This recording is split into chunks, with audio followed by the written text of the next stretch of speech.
Yeah, we'll give him some more time. Good morning. Call the Fiscal Committee meeting to order of October 18th, 2024, and I believe we're going to have the governor join us.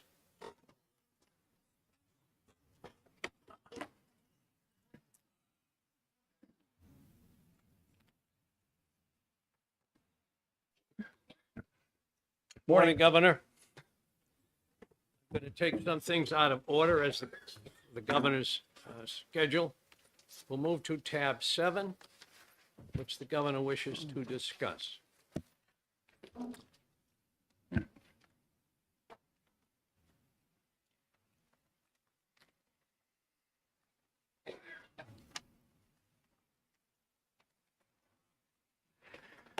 Governor? Great. Well, good morning, everybody. Always exciting to come to Fiscal, kind of a rarity for me, so I'm a little nervous. You guys are more intimidating than CNN. No, I'm just kidding. I don't believe it. I'm just kidding. So, the main reason I've chosen to come here today is, as I think most folks know, we're really at the end, and the clock has run out, as I've said many times, in terms of the use of this ARPA money. It's a federal clock. It all has to be done really effectively. All these items, any additional ARPA items through fiscal, effectively have to be approved today, because there's an executive council process. There's always some hiccups with the agencies for this and that, making sure that we get all the federal I's dotted and T's crossed. So the clock is really here. The other main reason I wanted to come directly is there has been a large amount of money that has now been made available, unfortunately for the wrong reasons. The 8 items I'd like to talk about today account for about $13.78 million. Now, the source of the funding is the $15 million ARPA grant that we had previously given. I think everyone was very excited to give to Solution Health. This was, going on 18 months to 2 years ago now. The money has very recently been returned when, in the very last minute decision, the Londonderry Town Council voted against a memorandum of understanding that would have allowed this critical new mental health hospital to move forward. I think everyone was excited about that. I don't mind saying I think it was a completely foolish decision by the town of Londonderry. It took us all by surprise, but be that as it may, we have $15 million returned to us. What we've really tried to do is keep all $15 million in a single item for efficiency's sake, but really to address mental health. I mean, that was the original purpose of the dollars, as well as address some of the concerns driven not just by the Fiscal Committee, but by the legislature. We tried to hear some of the requests and items that the legislature had brought up that we previously didn't have dollars for. So we're just trying to be as responsive as we can, as quick as we can to the needs before us. So the goal is to redirect as much of that $15 million back into mental health. The reason we talked about was for more for efficiency purposes. I guess we can just kind of jump right into them if that's okay. So within this item, what you see before you on item A, there's really 3 aspects to item A, and I'll go through them one at a time, and of course we can take questions. So the first piece of item A is a $2 million allocation to Health and Human Services transitional housing. And this is to support the establishment of an 8-bed therapeutic transitional housing program for individuals with mental health conditions. The program assists in the department's bigger effort around Mission Zero, which, as you know, is really to make sure that we don't have any individuals waiting in our emergency rooms or hospitals awaiting mental health support. Let me interrupt you for for of course. a moment. I'm sorry. So for us to refer to the item, it looks like it's 24,371. Thank you. Sure. Sorry about that. We'll give everyone a minute.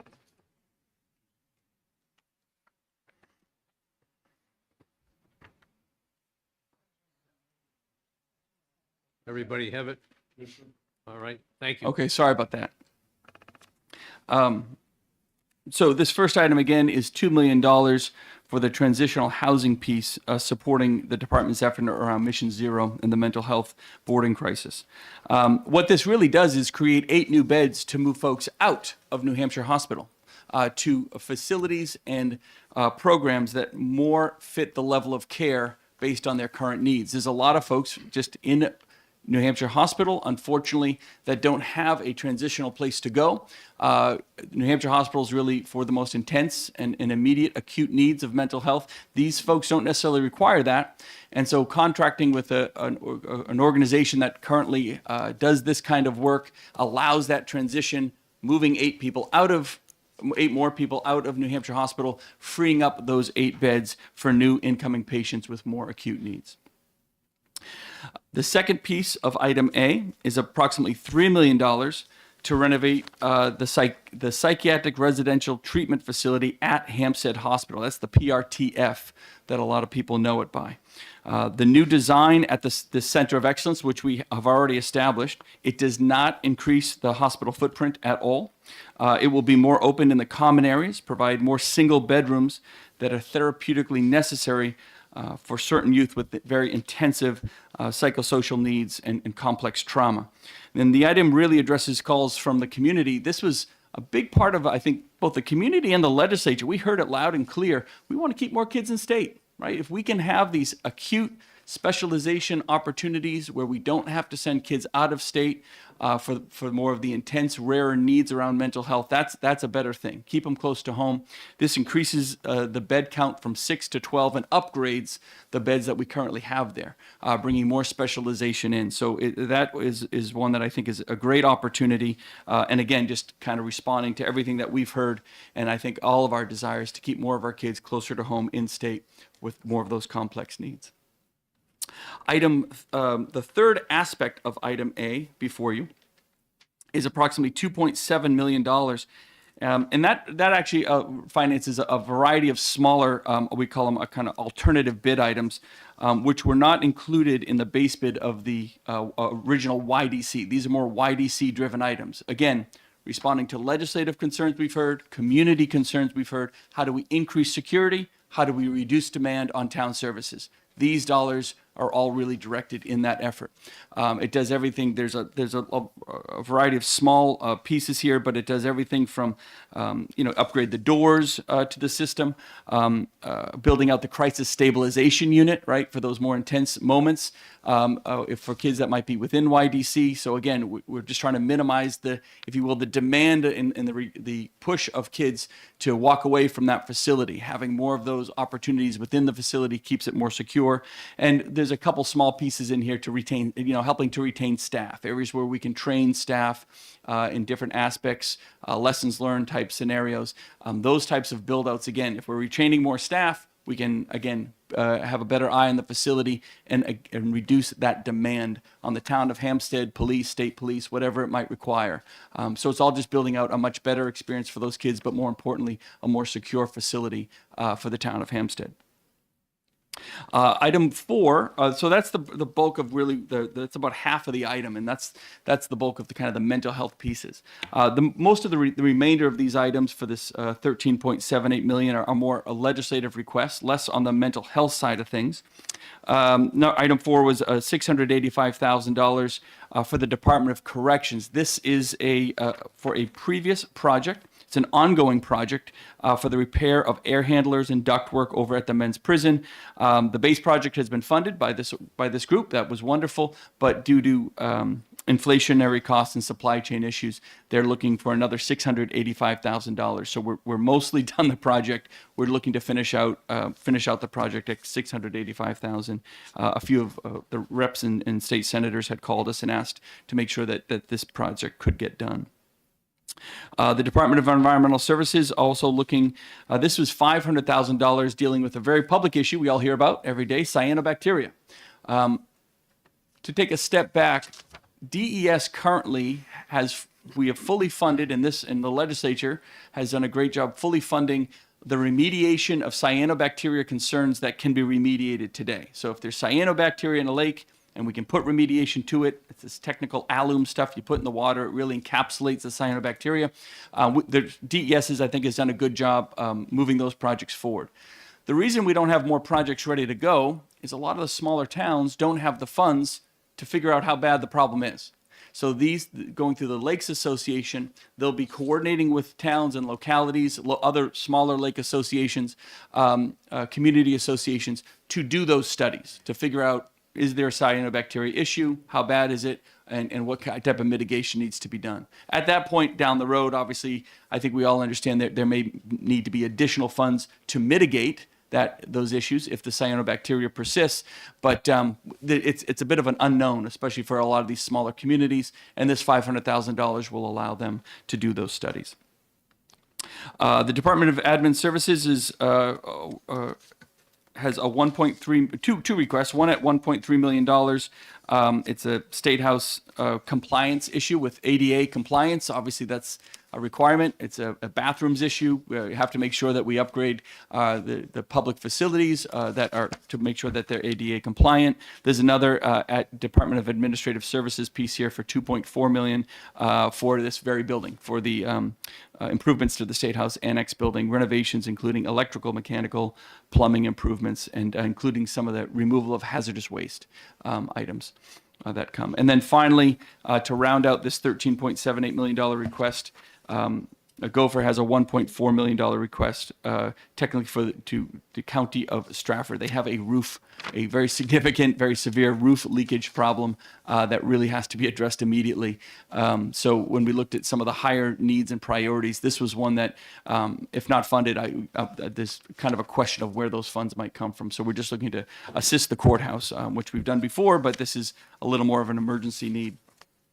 That rounds out the $13.78 million. Again, is kind of putting it all together, trying to be efficient, get these things done, and allow the executive council, because as we know, the commissioners themselves, the agencies in the executive council, have their end of the process as well. So we can answer any questions. You can kick me out, ask Taylor.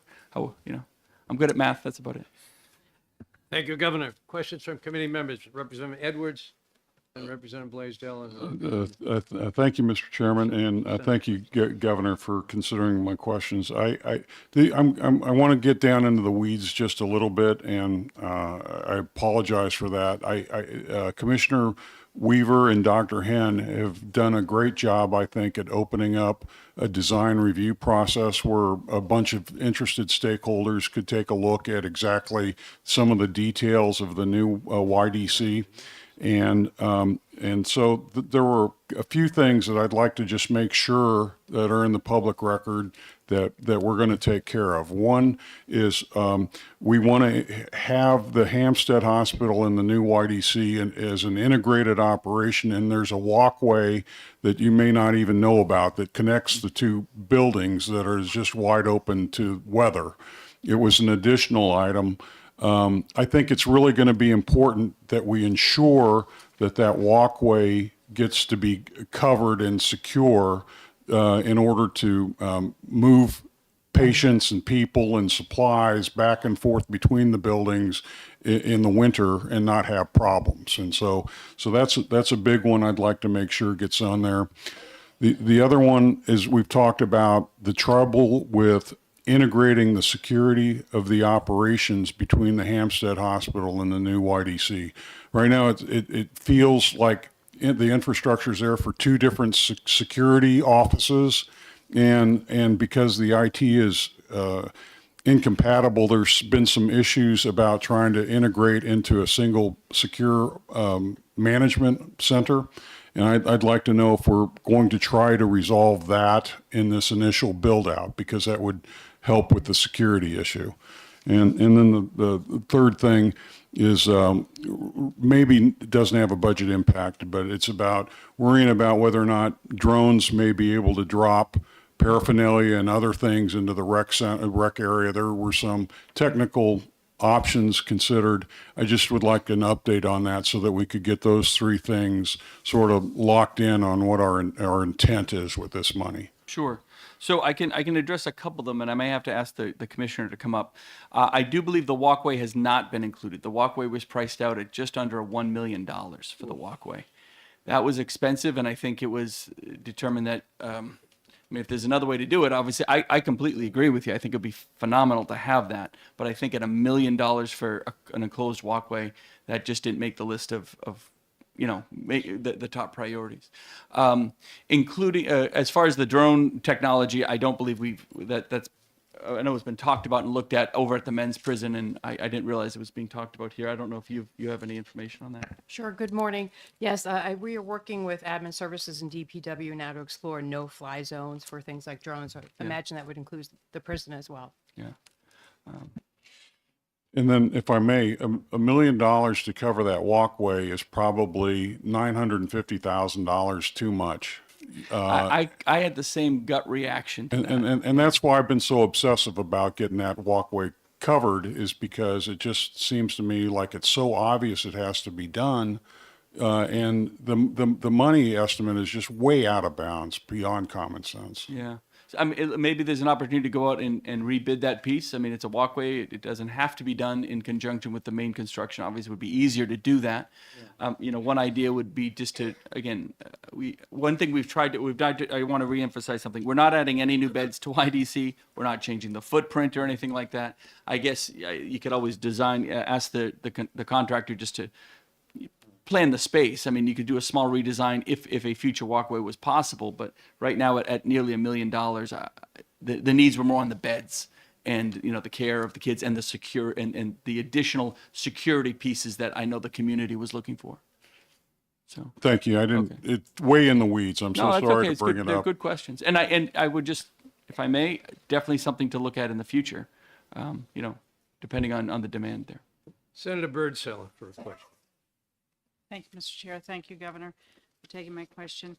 Has there been any consideration in some of this money to reimburse the town of Hampstead for all of the emergency response work that they've done over the past year? Well, I believe that's taken up with the property tax allocation that was made by the legislature. Well, and I thank you for putting that,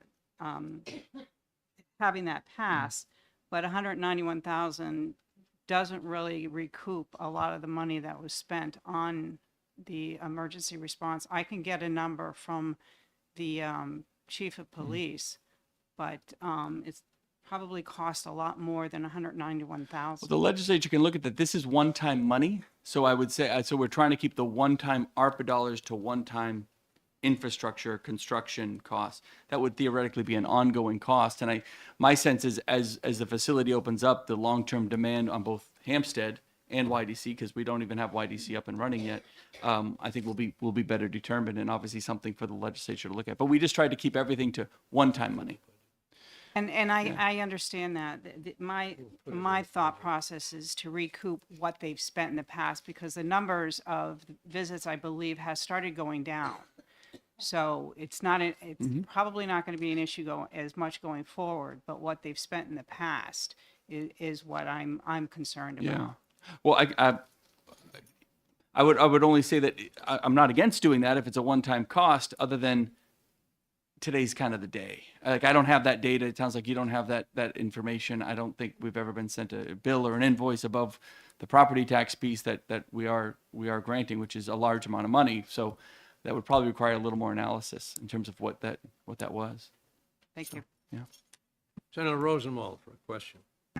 Thank you, and thank you, Governor, for being here.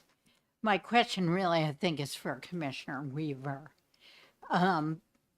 We are all on board about having a PRTF and bringing New Hampshire's children back who don't quite need hospital level care. About 2 years ago, when the PRTF was being constructed, we got a tour, and we're told it was a 12-bed PRTF. So I guess my question is, how is it that the department was building a 12-bed unit and it turned out that it was only a 6-bed unit, and now we have to spend a lot more money to make it what you were planning to do? Sure.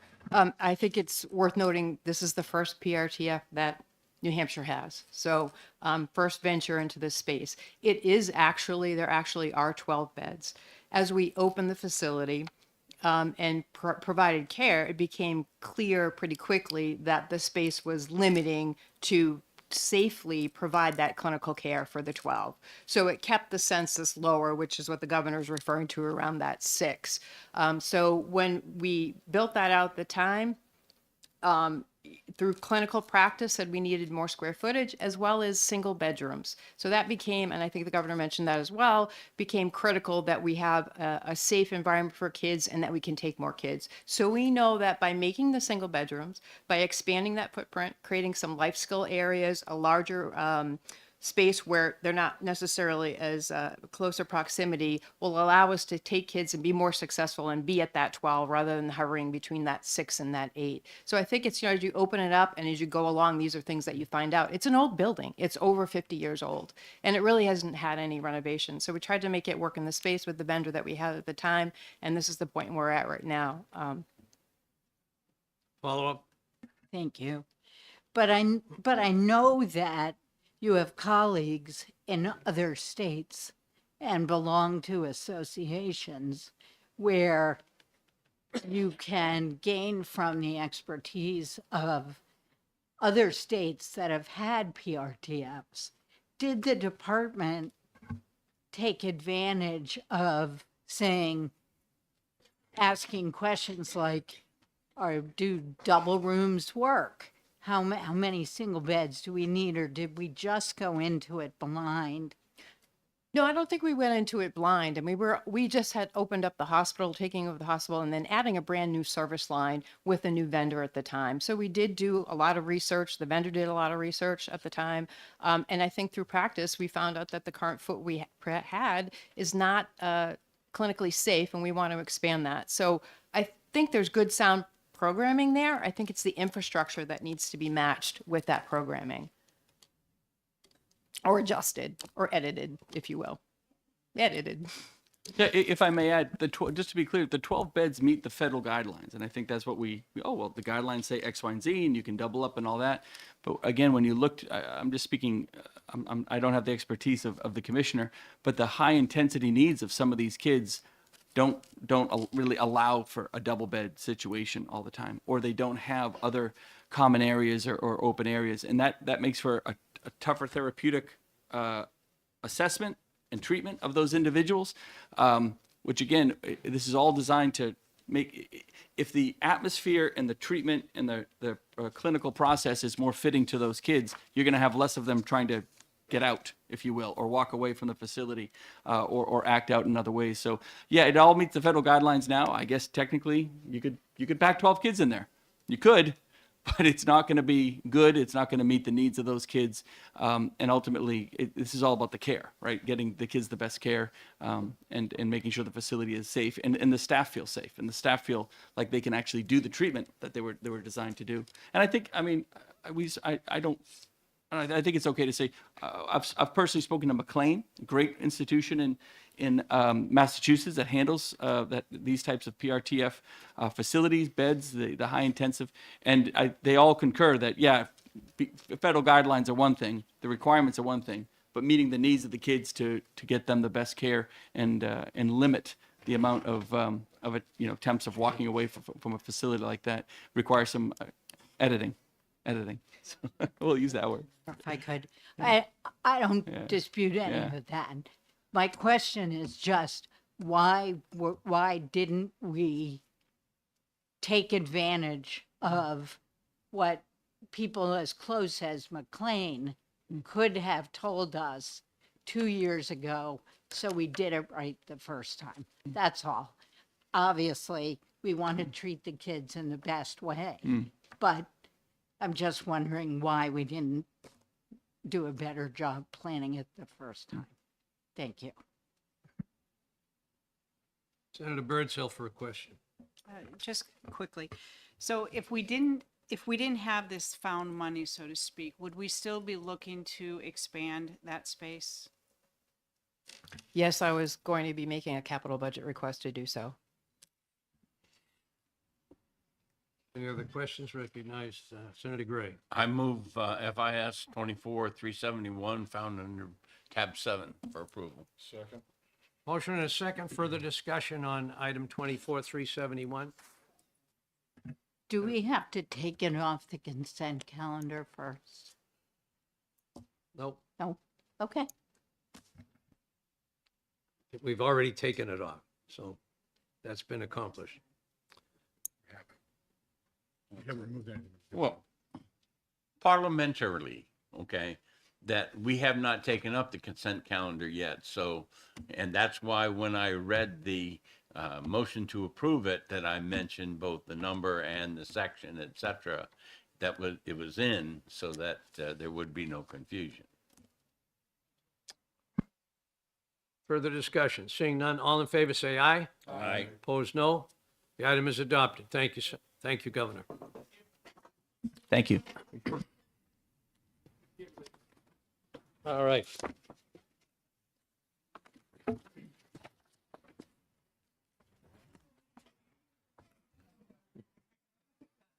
Okay. We'll now go to our regular calendar. We'll welcome Old business. Senator Pearl replacing Senator Bradley. Welcome, Senator. And we'll start off with tab 1. Acceptance of the minutes. So moved. Motion and a second to accept the minutes. Is there any further discussion? Seeing none, all in favor say aye. Aye. Opposed, no. That item is adopted. And tab 2, we have an item that was placed on the table. Recognize Senator Birdsell. I move to take item 24-320 off the table. Second. Motion and a second to take the item off the table. Further discussion. Seeing none, all in favor say aye. Aye. Aye. Opposed, no. The wish to be recorded? Yes. All right, 2 noes. All right, let's show of hands. How many in favor of taking it off the table? All right, and how many opposed? 2, 3. All right, 7-3. The item is off the table. Open for discussion. Senator Gray? Senator Bradley apparently is the one that took this, tabled this one. His concerns have been resolved. It is a lot of money, but there is a need. Thank you. Is I there a move to motion? approve. Senator Birdsell moves to approve. Senator Gray seconds for item 24-320. Further discussion? Senator D'Alessandro.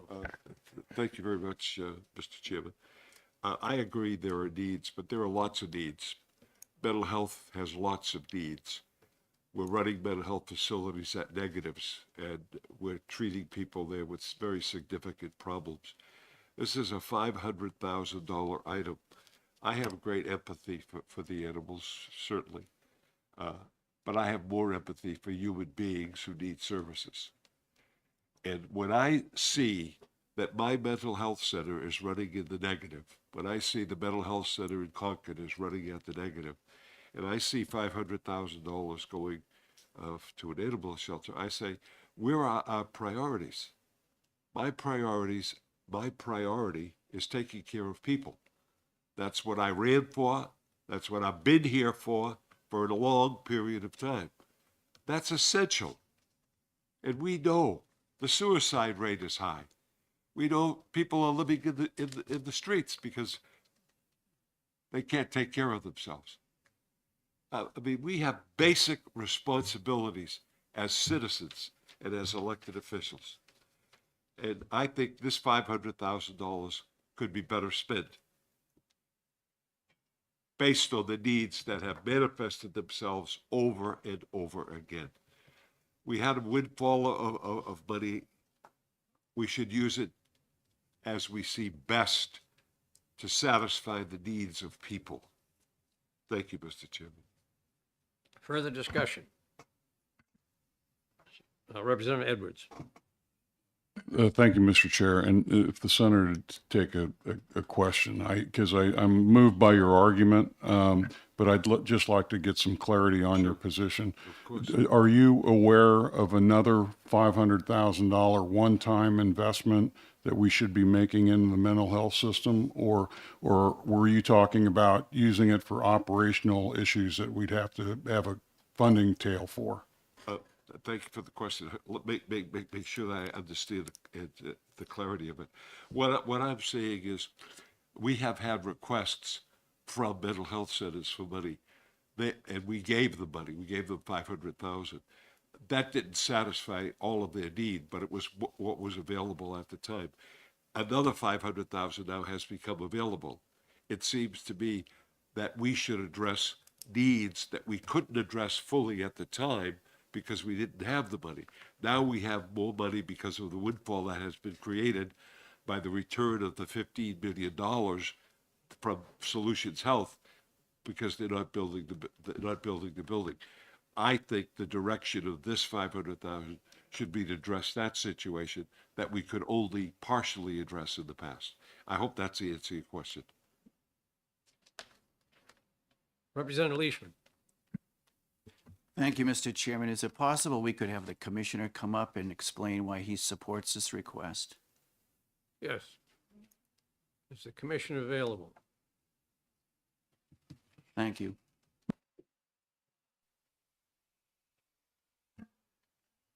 Question was, sorry, Taylor Caswell.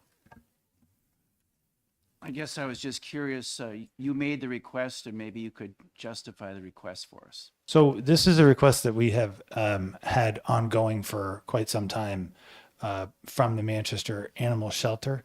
If we go back to, I believe even late CARES or early ARPA, there was a request for funding for animal shelters generally.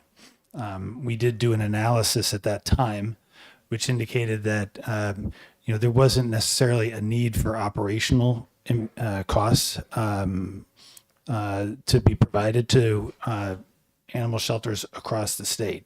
And so that one did not come to you at the time. Since then, we have had a subsequent request from the Manchester Animal Shelter, initially for an amount of $2.5 million for a complete rehab of their facility.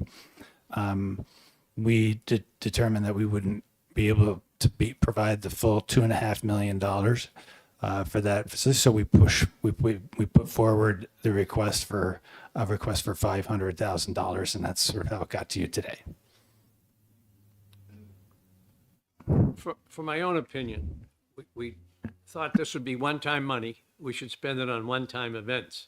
Obviously, mental health continues on forever. And I believe there are some other items in here that assist within this agenda that assist mental health.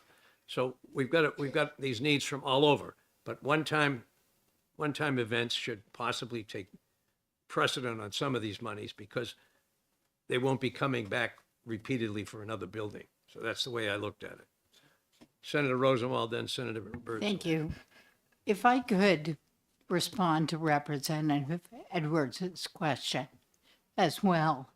I think both the community mental health centers and the federally qualified health centers both had one-time funding gaps because of the Medicaid unwind, where a significant number of people lost eligibility for insurance. However, their care continued. Either those people now have rejoined Medicaid or have found some other insurance, or in some case they aged out of Medicaid. But to me, those are one-time funds because the unwind is complete. So I agree with my colleague, Senator D'Alessandro, that our mental health crisis and also the federally qualified health centers, they got very small Medicaid rate increases. So I think one-time infusions of this money could be incredibly helpful for the people of New Hampshire. Thank you. Senator Birdsall, then Senator Gray. I would just, I don't disagree with what my colleagues have said. However, we just authorized over $2 million to Hampstead Hospital to help with the mental health of our kids. And we have spent a lot of money in our budget, and we will continue to spend a lot of money in our budget on the mental health of our residents. So $500,000, I think, for Manchester Animal Shelter, I think is not unreasonable, and I'm going to go ahead and support it. Senator Gray. If you take any of the individual items that we've processed throughout these past months, one or two may stand out to you, okay? But if you look back to the philosophy that the budget that we just passed for the state, everybody got a little bit. Everybody got a little bit. And that's how we were able to pass it through the Senate, and that's how we were able to pass it through the House. We are taking one small item in the millions and millions of dollars that we've done here and putting a microscope on it. As I said at the beginning of this, right after we pulled it off the table, it is a lot of money. And as the commissioner said, we've taken the request from 2.5 and given them a fifth of it. Is it the right thing to do? Well, again, if we are looking at saying this group deserves something, which is, like I said, the philosophy that was used when we created the budget that we are living under right now, this fits in. This is one of those items that ought to get their little piece. And that's why I will support the item. Senator Pearl. Thank you. Commissioner, you said you had a $2.5 million request originally. And one of the concerns I always have, and perhaps you can address this for me, is when we take and partially fund any request, is that the money we're giving them, they'll be able to actually do good things with it. Were you able to identify that this $500,000 would be able to cover some of the real high priority projects of the $2.5 million they originally requested? Yes, Senator, we did do an analysis of their capability to complete the project, because we don't just have the obligation deadline that is the subject of a lot of the discussion today. We have the full expenditure deadline, which is December 31st, 2026. So we don't bring anything forward to you that we don't think they're going to have the potential to complete within that time frame. Thank you. Representative Edwards. Thank you, Mr. Chair, and thank you, Mr. Commissioner. So what I think I've heard is that this one-time money is being set up to be used for long-term ongoing infrastructure at the animal shelter, and that while there may be other operational ways to spend the money in mental health, we don't have an identified unfunded infrastructure alternative in the mental health area that's competing with this animal shelter infrastructure. It just came from Rome. They built things for 3,000 years. I want to know that this money is going to go to building something that's going to be sustainable for many, many years in the future and not a one-time expense. Could you just clarify, was there a competing infrastructure project for $500,000? I would say, Representative, we have a lot of requests that have come in. I wouldn't be able to say definitively that there isn't a match for this particular amount of money for amount of requests that we've had from other categories. So I'm not sure that I could definitely say to you, if not this, there would be nowhere else to spend it. I wouldn't be able to say that. Senator Gray. I move to approve the item FIS 24-320. Already did. It's already been done. All right, we did that already. Clerk will call the roll on the vote of ought to pass on FIS 24-320. Representative Edwards. Yes. Clerk votes yes. Representative Leishman. Yes. Thank you. Representative Wallner. Senator Gray. Yes. Senator Pearl. Yes.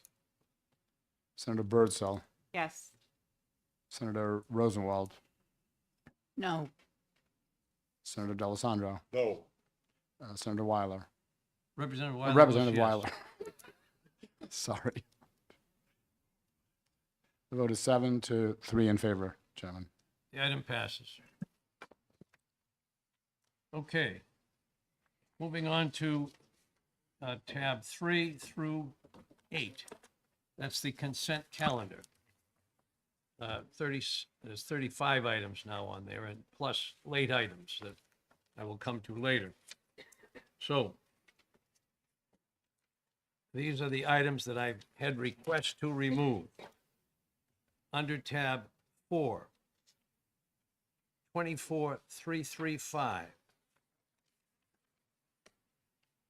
24339, 24340, 24356, 24362, and under tab 5, 24358, under tab 6, 24343,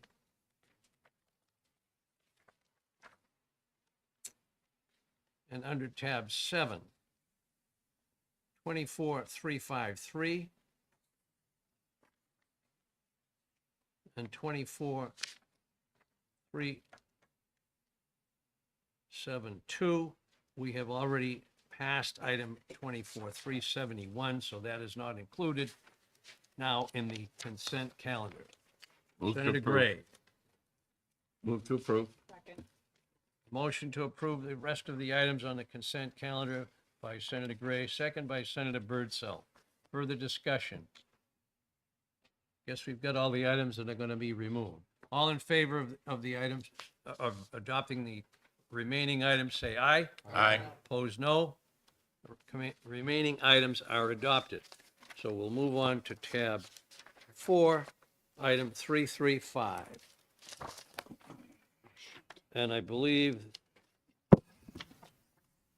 it was that Representative Edwards had a question on that? I don't believe that was my question. My note said Representative Erf. For the Senate. No, I For think Senate? that was the Senate. Senator 335. Rosenwald? I did have a question, but I don't know if House members also did. All right, Health and Human Services is here. The question is on FIS 24335, Department of Health and Human Services, Division of Economic Stability. Thank you. Good morning, Karen Heapert, Division Director for Economic Stability. Nathan White, Chief Financial Officer. Thank you. Senator Rosenwald is recognized for a question. Thank you very much, Mr. Chairman. So this was part of Senate Bill 499, which was for summer EBT benefits. The bill was passed on June 13th, and for some reason did not get signed until August 2nd, making us miss the entire summer. So the $150 that you're proposing is going to go on the November EBT cards. Do we expect that that is going to still be there next summer?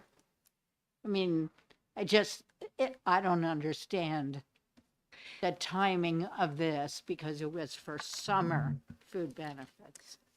Thank you very much, Senator, for your question and concern.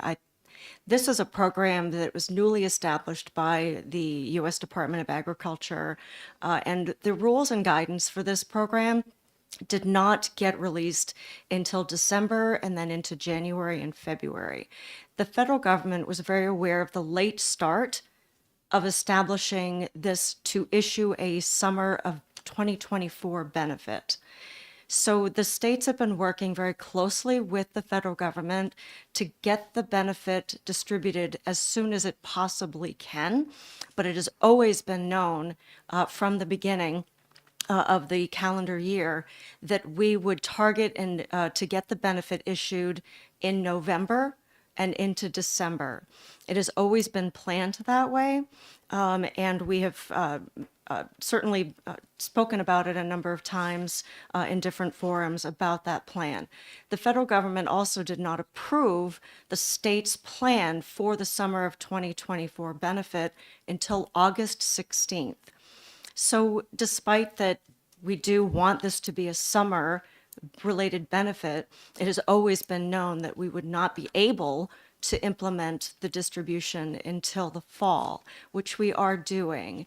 The intent is to be able to have this program in place so long as the federal government approves the state's plan year after year, and that the funding exists as well, so that the benefit could be issued prior to the beginning of the what's known as a summer operating period, which would start as soon as classes end in that current school year, and it would last through the period of time when classes resume in that following school year period.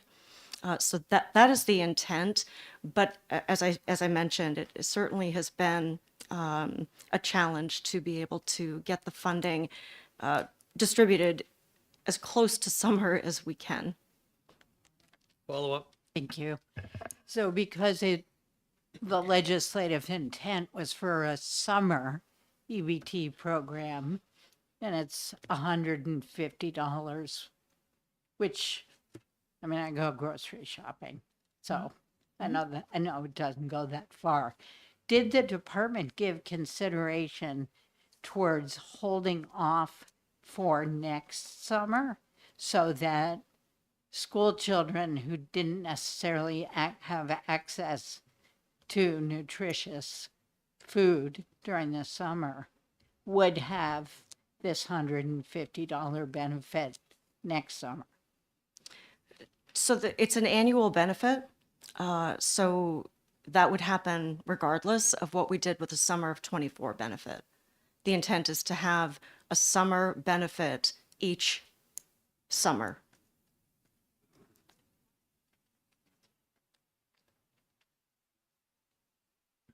So from what you're saying, that even though we missed the boat here, or somebody missed the boat here, it's a recurring program, and it will now be in the summer. Yes, the plan, and according to requirements for the program, we would be issuing the benefit just before the beginning of the summer operating period, because the intent is to have this benefit available when school is not in session. So that's the target, to be able to implement this before the summer operating period. But because of the late start of the entire program with the federal government, we weren't able to do that for summer of 24. So we missed it one time, but in the future, we've got it covered. So long as the federal government approves the state plan every year and that the funding is available. Yes, sir. Okay. So Thank we you. have no guarantee that this is an ongoing program for a number of years. It's just every year you have to apply for this. That is correct. It would seem to make more sense to hold this money for next summer. I think we'd all support that, rather than having it spent now and then an expectation next fall to have the same money again, But- rather than spending it now and when all the meals are going to be provided out of school anyway. So, Representative Edwards. Thank you. Division 3 spent quite a bit of time on SB 499 that Senator Rosenwald mentioned, and we amended that bill and left the summer EBT portion in it. We, at the time, and this is one of the details I want to clarify, this $5.6 million, this is for the 2 fiscal years and not just the first fiscal year. Because that's the amount of money we thought the total 2-year program would be, that there would be 2 months in 24, July and August, and there'd be the full 3 months in the following year. The biggest criticism of this program, when Division 3 spent a lot of time on it, was that it's labeled a summer EBT program, but we knew that the program wasn't going to be able to get established until there was a retroactive payment in around Halloween. So we knew the kids weren't going to get the money in the summer, but the family would catch up around Halloween. So I support that intent because that's what we try to do. I just want to make sure that this is not just 24 money. This is 24 and 25 money. So this award is specifically the benefit funds for the summer of 2024. And it needs to be expended before the end of the calendar year of 24. We anticipate a separate award specifically for the summer of 2025, which we would bring back before you. Okay, maybe I'm getting confused that the general funds got, that there's a combination of state and federal money in here, and that what we're talking about is the total of both. Sure. Just to clarify a couple of things, SB 499 did have a number of general fund appropriations. And if you look at the appropriations within the bill, you'll see that there were 2 positions established there, as well as the funding that was needed to make the system changes. Those were the general fund costs that were required. The dollars that you see here, this is the federal award for the summer of 2024 benefits. And you'll see also that we are creating a new account here. So in the next budget cycle, I would expect a change request at some point once we have better information on what we would expect these federal benefits to be. But these dollars here are explicitly for the benefits to be paid out for 2024 alone. And then those other general fund dollars that Representative Edwards was referencing was to help stand up the program. And you'll see in the grant award documentation that's provided to you, the award wasn't provided until August 16th of this year, which again is sort of why, and for the many challenges that Karen articulated, why we're coming here now and why the payments will be made through November. Thank you for refreshing my memory, Mr. White. And it's clear that this is 100% the federal component, and we were willing to spend general funds to get us set up so that we would be eligible for this, and it had a nice payback. It was about 79% or something. So I intend to vote in favor of this because I think it's completely consistent with what our intent was as it came out of the House. Representative Senator Rosenwald. Thank you. Is the department planning to put this program in its efficiency budget, or will it be a prioritized need? The department's agency budget has already been submitted. That was due back in August. And because we did not yet have a specific account established for this, we did not include that until we came through fiscal to accept those funds. During the budget process, I do expect that we will be making a request to incorporate these funds into the budget process and into the new account that has been established. But due to system limitations, the account didn't exist, so we couldn't put it in there. Thank you. I don't believe we have a motion to approve, and I would make that at this point. Okay, Senator Gray moves to adopt. Senator Birdsell seconds. Is there any further discussion? I am not in favor of putting money out that was supposed to be for summer when there wasn't meals into the fall when there are meals.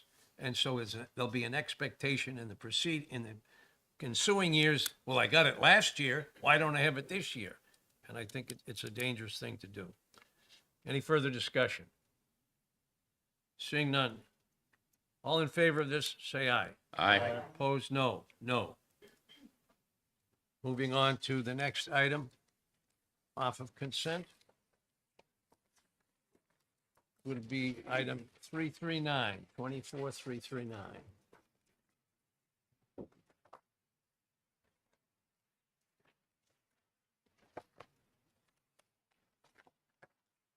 And who has a question on this one? This was the Senate also. I think this was a Senate request for removal.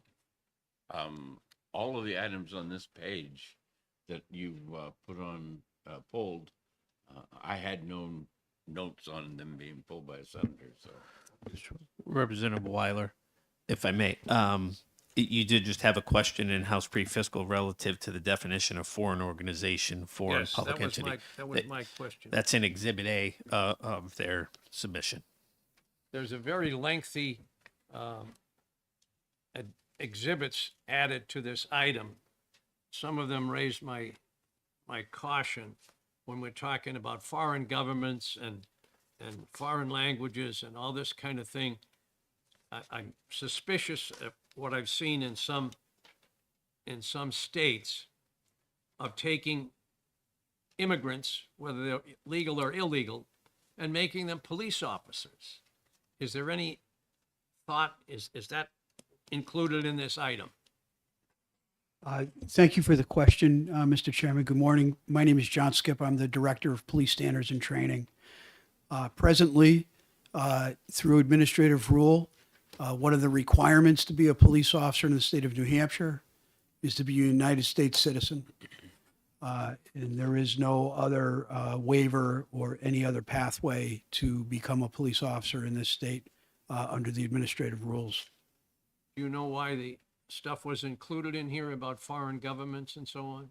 It is our understanding, sir, that that is boilerplate template language that is used by the Department of Justice when we secure these grants.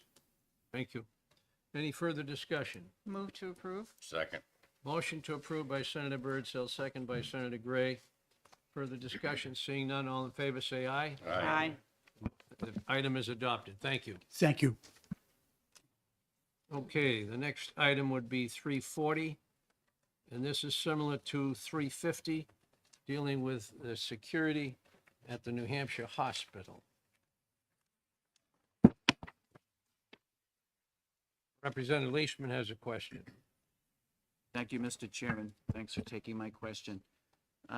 It's noted here that a request for proposals went out on March 27th. Have you received anything back, or is that still out there waiting for proposals? Yes, thank you for the question. For the record, Steve Lavoie, Assistant Commissioner of the Department of Safety. We have received proposals. I can share with you what we can share publicly during the process. We have 4 proposals that were received. We're working through a contract process now, which will go to GNC, which we're expecting to be at the end of this calendar year. Okay, thanks. Thank you, Mr. Chairman. Any further discussion? Move the item. Motion to accept the item from Representative Leishman, second by Senator D'Alessandro. Is there any further discussion? Seeing none, all in favor, say aye. Aye. Opposed, no. The item is adopted. Moving on to item 356, which is Department of Health and Human Services. Representative Edwards is recognized for a question. Thank you, Mr. Chairman, and thank you, Mr. White. So my question about this, given that this is federal money, is just more related to whether or not we have developed any sort of metrics to understand whether or not the money that we're spending, the federal money we're spending, actually accomplishes what we want to accomplish. In this, it says the funds will support direct services to New Hampshire families promoting maternal and child health, positive parent-child interaction, and developmental screening. All great things. I just am looking for the analytical part of this to say, what metric are we going to use to know whether or not we're achieving the aims and goals of this new spend? Sure. Thank you for the question. Ian Watt, I'm the Director for the Division of Public Health Services. So the home visiting program uses something called the Healthy Family America's evidence-based model, which speaks to exactly the kind of metrics you're looking to determine, Representative Edwards. So things like number of families that are not entering the child welfare system do not have an open case with DCYF. So we are trying to make sure that families receive referrals to services and care. So they're developing healthy habits as a family, healthy parenting, and school readiness. All of those metrics are things that I can pull from our program in terms of numbers of families in the program and positive statistics as people no longer being referred into those those services. Thank you, Mr. Chair. I just wanted to make sure that we're measuring what we're spending money to chase. That's my main issue. Good management. So, thank you for the answer. I'd be willing to move the item. I'll second. Okay, motion to approve item 24356 by Representative Edwards, second by Senator Birdsell. Senator Gray, did you have a question? No. Any further discussion? Seeing none, are you ready for the question? All in favor, say aye. Aye. Opposed, no. The item is adopted. Moving on to item 362. So that was me as well. Representative Edwards had a question. So this is going to sound like Groundhog Day. It's the same issue. I just want to make sure that there are metrics in place. Hi, how are you? The goal of this spend is to provide adult protective services with resources to enhance, improve, expand the ability of APS to investigate allegations of abuse, neglect, and exploitation. All great, honorable, worthwhile goals. I just want to make sure that we have a method for management to evaluate whether or not the spending is effective in accomplishing those high aims. Thank you for the question. Melissa Hardy, Division Director for Long-Term Supports and Services. To your point, this funding is going to be used for a quality improvement specialist, which has guidelines through our federal partners as to how to measure quality in APS services. So we will be following guidance from the federal government and along with, developing structured work plans and improvements measures as for this quality position. Thank you, Mr. Chair. That satisfies my question. I'd be willing to move if there are no other questions. Motion and a second to approve item 362. Is there any further discussion? Seeing none, all in favor say aye. Aye. Opposed, no. 24362 is adopted. We're moving on to tab 5 and looking at item 24358.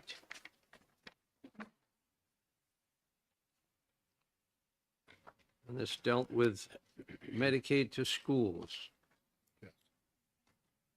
Representative Edwards had a question. Thank you, Mr. Chair. My question about this is really, as I came to understand this program, my initial concerns about parental rights being protected were addressed a year or two ago when we were more in a pilot phase, and now we're building the program out.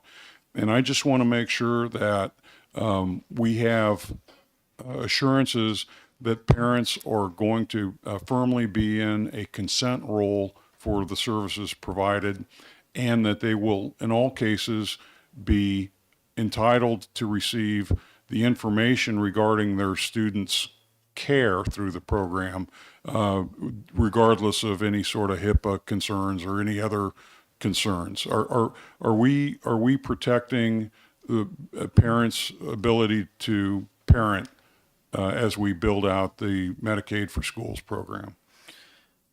I think the short answer is yes, if I can just explain, I think, how. In order to participate in this program, you have to be Medicaid enrolled. A minor cannot enroll themselves, so they have to have the parent enrolled in Medicaid. Secondly, with respect to the services are to support IEP plans, the individual education plan for a child that has a disability, or a 504 plan, which is for a medical condition. And so to be able to participate in learning, right, that's supposed to support that. Both those plans require the parent's consent. They also typically are developed in consultation with the provider that is associated with the child. Then, in addition, with respect to before they can even provide a service, there has to be consent that the service can be billed to Medicaid. A case head, which would be a parent in this case, also has a right to obtain the the billing information. But, you know, I think what we're really talking about here is I think if someone's faithful to what their responsibilities are, both at the school level and parental level, there should be no issue here. And I think what your concern is probably more in the space of outside of the Medicaid to Schools program, because in the Medicaid to Schools program, the school itself has to come up with effectively half the cost of the services. So, you know, someone who might access a program from a school that isn't part of the Medicaid to Schools program, which is focused on supporting the IEPs and the 504 plans, that could have that exposure that you're concerned about. But you know, I think from an ethical standpoint, you know, the Medicaid to Schools program and how it's structured, I think has good protections for parents. And as I said, if a parent who's a case head is entitled to, if they ask the Medicaid program to provide what billing records there are, we're obligated to provide those. Thank you for that. I've heard you even before the hearing explain that to me, and I'm still just generally concerned about this program diverting the attention of the education system into the provision of clinical care. And I'm concerned that if we don't make sure that the parents remain in charge of their students' care completely, that we will create a trust issue that will do long-term damage to the faith we have in the educational system. So I'm worried about, over the long run, the distraction that this program may have on maintaining academic excellence focus. And rather than belabor that, I think we're scheduled for an HHS oversight to do a deep dive on this. And maybe we could take some of the answers there too.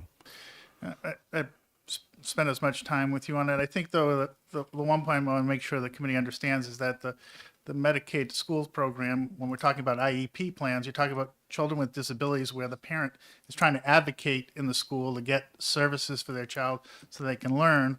Or in the 504 plan, the child has a medical condition where maybe they need a medication during the day that they need the school nurse to administer. So I think it's a little bit different, but I think, you know, happy to spend more time on that.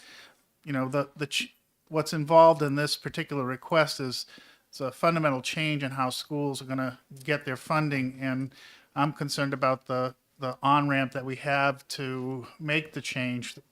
The way that we're doing it today in terms of claiming the federal share is going to be a very big change, and schools need a good on-ramp to be able to do that. We need, as the grant has a position to support that, where we got to get to 174 different school districts, LEAs as they're called under this program.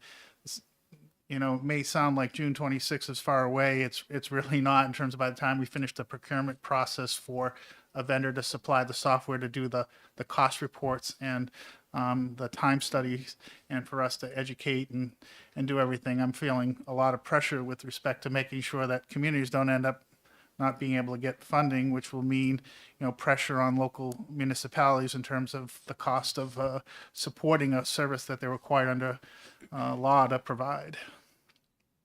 Further?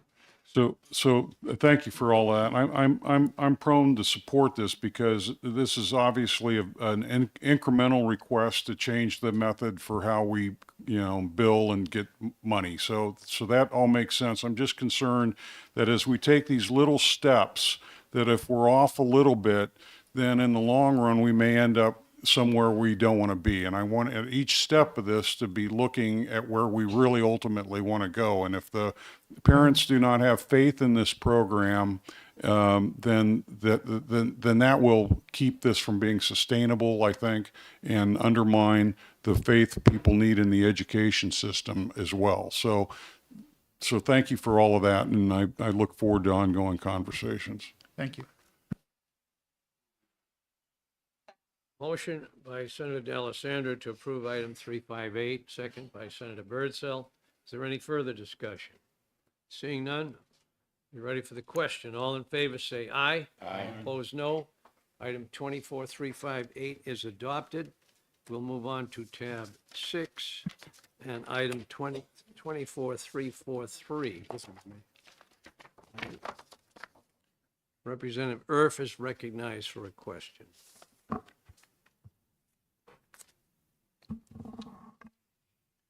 Thank you, Mr. Chair, and thank you for being here. So I guess I'm not very good at phrasing questions when I write them. So I'm going to try for the third time on a couple of these. There's basically two questions I had left on this. In most of them were answered very effectively. Thank you very much. The easy one, I hope, is of the 175 properties that were inspected related to the lead levels in 2023, how many were found to have excessive levels of lead? Thank you for the question. So I would need to consult with the team. I don't have those numbers in front of me. If we're going to a property, which is a result, again, of, as noted, the statutory requirement that we inspect a property if a child under 5 tests above the lead action level, we would have those results internally. I would have to talk with the team in terms of what is publicly available. Some of the information is very identifiable. So I'll have to work with the team of what information we can share. Okay, well, I would certainly hope that providing a number An where aggregate, yeah. it was exceeded would have nothing to do with any individuals or Certainly, yeah, no, anybody else. And that was really the point I was trying to get across. This had to do with the X-ray fluorescent devices that you acquired some time ago for this purpose. And I just, kind of like Representative Edwards, would like to see the results of when you're spending these monies, what are you achieving? Absolutely. So I'd like to get that Happy to share information. And then the other question, which I don't know how this one didn't come across, but it didn't. As I understand it, this pot of money that started being allocated way back a couple of years ago, 3 years ago maybe, about $22 million, if I'm not mistaken, originally, has about $4.4 million remaining. And I'm trying to, and I think, if I understand correctly, it has to be expended by the end of this year. But in any case, what I was trying to understand is it going to be spent, and if so, on what? Thank you for the question. So the original grant was awarded in 2021, and the conclusion date was May 31st of this year, 2024. We received earlier this year a 2-year extension, so the funding is actually extended at a grant level through May 31st of 2026, and we did request an extension for those 2 years. We only request extension for one project, and that's the community health workers that are funded through contracts with our federally qualified health centers, public health networks, and the family resource centers. We have about 30 of those individuals funded. $2.5 million of the 4.4 that you cited is in contract, and then we would seek to use the additional money that's available of that 4.4 through those CHWs. Follow up. I guess I must have misread this. I thought that part, the $2.5 million just referred to, or actually, no, I'm not referring to the money, but the people. I thought the statement was that they were then moving over to a different program and being funded over there. So the individual, sorry, let me separate 2 points. This item specifically is to extend a single state position, a program planner 3. That individual is no longer funded by the health disparities grant. The reason that item is before you is that we had an administrative question in terms of the extension of the position. It is now funded through a federal grant for chronic disease. So it's not, the 22 million is not material to that position anymore. It's funded through a chronic disease grant that's a legacy grant we have in public health that has I don't have the end date in front of me. The 22 million has no state positions associated with it at this point. That $4.5 million or $4.4 million is all being used for contractual costs for the 30 community health workers that are employed at contracted agencies. Okay, can you just repeat that, what you said about the 2.5 million, who was, you named what that was for. What was the name you used? So those are for community health workers, and that's contract work done through our FQHCs, family resource centers, and the public health network. So those entities with whom we have contracts would then employ the community health workers directly. Thank you very much. Move the item. Okay. Motion to move the item. Who was the second? Representative Edwards. Move FIS 24343. Any further discussion? Seeing none, all in favor say aye. Aye. The item is adopted. We'll move on to tab 7.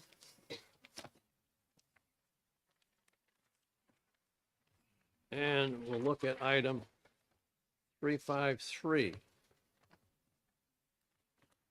Senator Birdsell.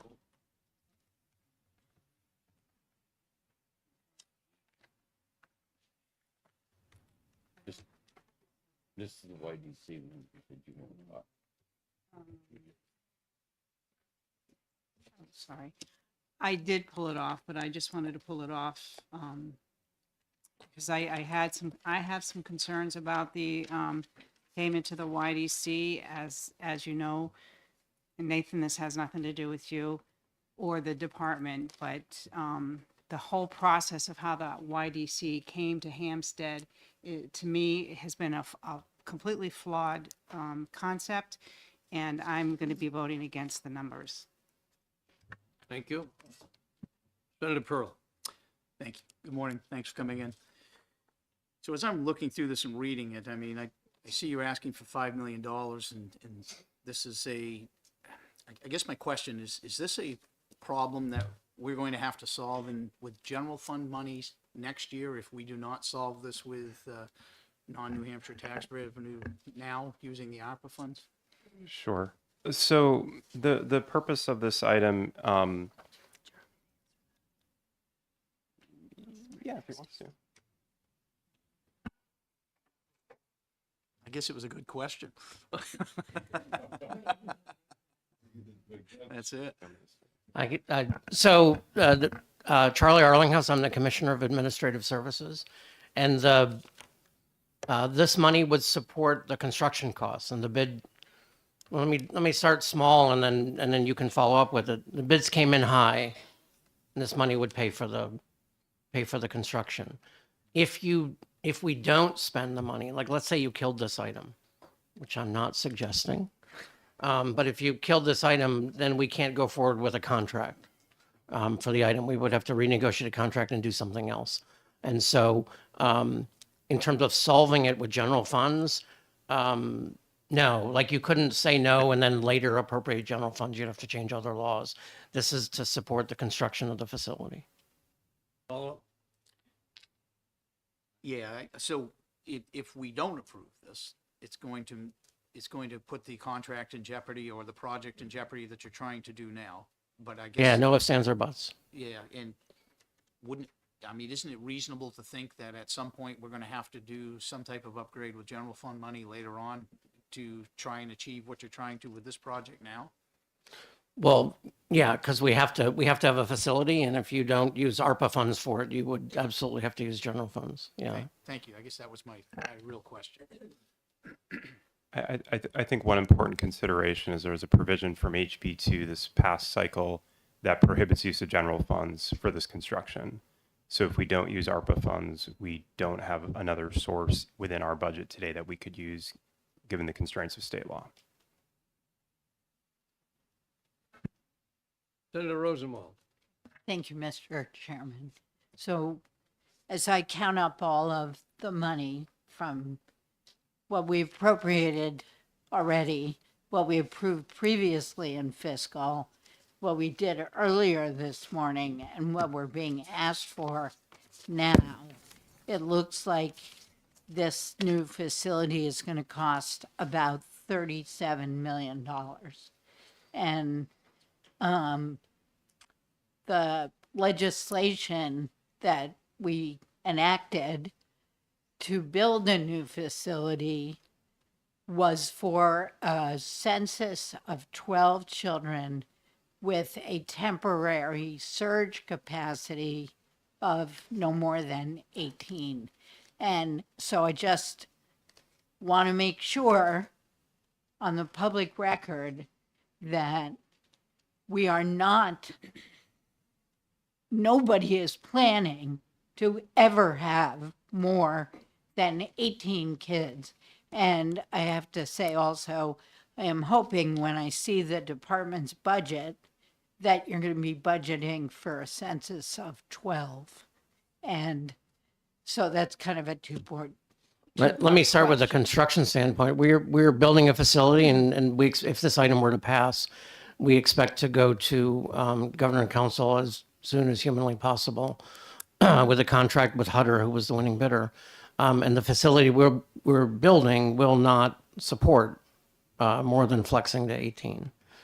We are not building a facility where it's even possible to do that. So from a construction standpoint, if you wanted to put more than 18 people on the site ever, you would have to appropriate more dollars to do so, which I know nobody actually wants to do. I can't speak to the operating budget. And just to clarify, it's approximately $35.862 million total.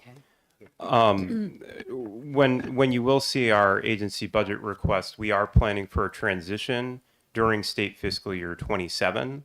So most of the operating costs that are incurred today to operate the facility will continue to be incurred because that's the time period, that last year is a time period at which we're going to be moving.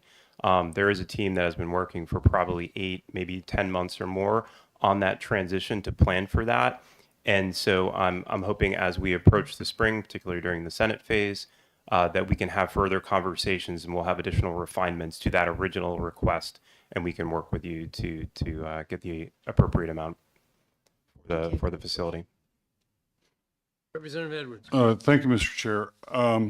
And this is kind of for the commissioner and Commissioner Erlinghaus as well. When we started really looking at the replacement of the Sununu Center, there were two major schools of thought. One was that we needed to evolve into the therapeutic care approach to managing these juveniles at risk. But the other was the enormous annual operational cost of the Sununu Center.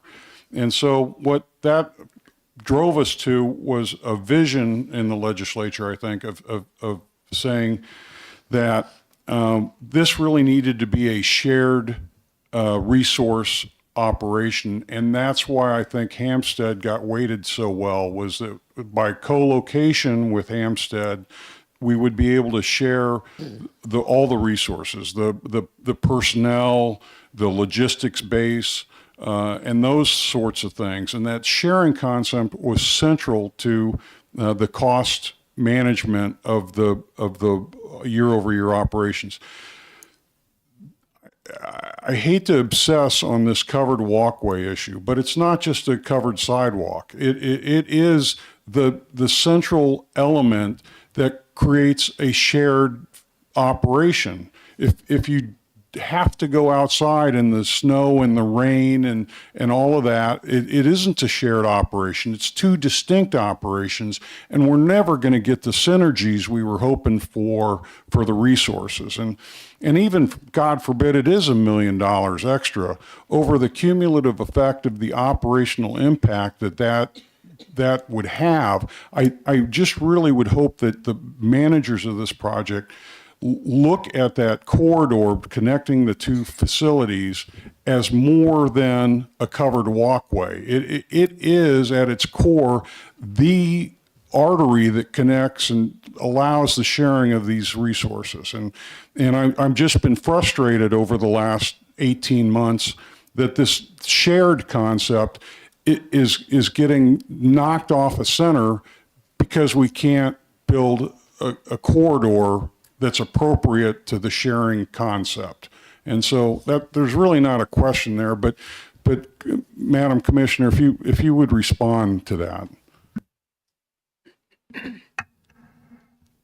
So I just want to clarify on the shared services. Personnel wasn't necessarily one of those shared services. We knew that food and laundry, environmental services would be the centralized and trying to save inefficiencies on that. I don't disagree with you about it being the artery. I think being part of some of the design conversations, there was a lot of discussion about what was going to be the most efficient and safe place to actually place the facility to maximize the proximity to the existing hospital so that we weren't having, we started out thinking about underground, right? We were going to be able to do that. Obviously that was cost prohibitive. So we ended up with a walkway. I don't disagree with you that it needs to be covered. I think just as a point, it's reasonable to think that as we go forward, and I share the concern of you and your friend who testified earlier that $1 million is kind of high. And I think that there are a lot of things that we can look at as a state and as facility managers in terms of what we can do with own forces. And like, there's a lot of things for the YDC itself that you can't do with own forces, but there are a lot of things like related to walkways, et cetera, that you really can do, and probably a lot cheaper than a construction bid. And we've done that in other places where there are things that end up being very pricey in a bid, because that's how bids often are, because they look at it as part of a whole giant construction piece. And then you look at it and you're like, you know what, we could do the carpeting in the, I picked that randomly, but little things like that. We could pave the parking lot. We could help build a covered walkway, et cetera. So I'm sure everybody's on board with that. All right. Thank you, Mr. Chair. I appreciate everyone's patience as I obsess on this covered corridor. Senator Birdsell. Thank you, Mr. Chair. Thank you for taking my question. It's going to be kind of a twofold, but to answer Representative Edwards, I did have a conversation with Justin Looser this week, and they are also very concerned about the walkway. However, they are looking at various options, including a van type of truck that will allow the transportation of laundry and food service so that they don't have to use the walkway. So they're looking at different options for the, but the thing that I'm concerned about, so the amount of construction that we're looking at, is this just for a shell? And then are they going to be adding on for the projects, the different projects on the YDC? The building? Right. Is this 35 million or the 21, is that just for the shell of the building to build? And then are they going to do ad hoc to finish it? It's a good question. The construction contract will end up being the portion with the construction company, something like 32.4 million. And in doing so, that's to build a building. While the bid was constructed with 15 alternates, of which we took, I think 10 or 9, and one's a deduct alternate, you can see. But the decisions were made about alternates, about things like the covered walkway doesn't affect I'm sorry, I shouldn't go here, but the covered walkway doesn't affect the operation of the building. That kind of thing would have been looked at, or some things in parking lots, for example. Okay. But in terms of constructing the building, one of the things we can't go forward with a contract that does not construct a building that can be used. And we're constructing a functional building, period. This isn't I'm going to come back next year and go, well, we need 10 million because no, this is a construction contract, a real honest to God, done in the middle of 2026 building. My second question, if I'm allowed, in response to Representative Edward, he talked about the shared services, was the laundry, the pharmacy, facilities, and food. Was that given were those services given a greater percentage point versus the closest hospital, the state police barracks, and public transportation? Because that is the biggest issue that I have with the YDC coming into Hampstead. We have no nearby hospital. The state police are 30 minutes away, and public transportation is non-existent.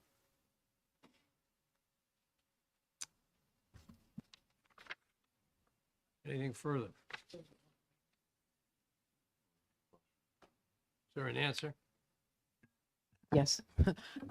I think they were all considered as part of the criteria. I don't think that one was more than the other. They were all listed and weighed out, is what I understand from the evaluation that we did. Thank you. Senator Gray. Move to approve. Second. Senator Gray moves to approve the item. Senator Pearl seconds. Item 24353. Is there further discussion? I got one from Representative Leishman, then Representative Edwards. Thank you, Mr. Chairman. So based on what I'm reading here, you had only one bid. Is there a reason others didn't bid? I assume you sent out proposals to a number of area contractors. Oh, no, we did the whole process through everybody's pre-qualified and the, DOT website and all of that. Like like any other project, and some of that is like the E911 got 5 or 6 bidders, I forget now, and which went to bid at about the same time. I think we had 6 companies that were interested in the project, and that we thought, because you get a sense of this, right? They do walkthroughs, et cetera, who might bid, and we had 6 companies that were interested. We do follow-ups with people to say, why didn't you bid? Why did you bid? It's a very big, complicated process. You can make a decent living on doing state work, but state work is often very complicated.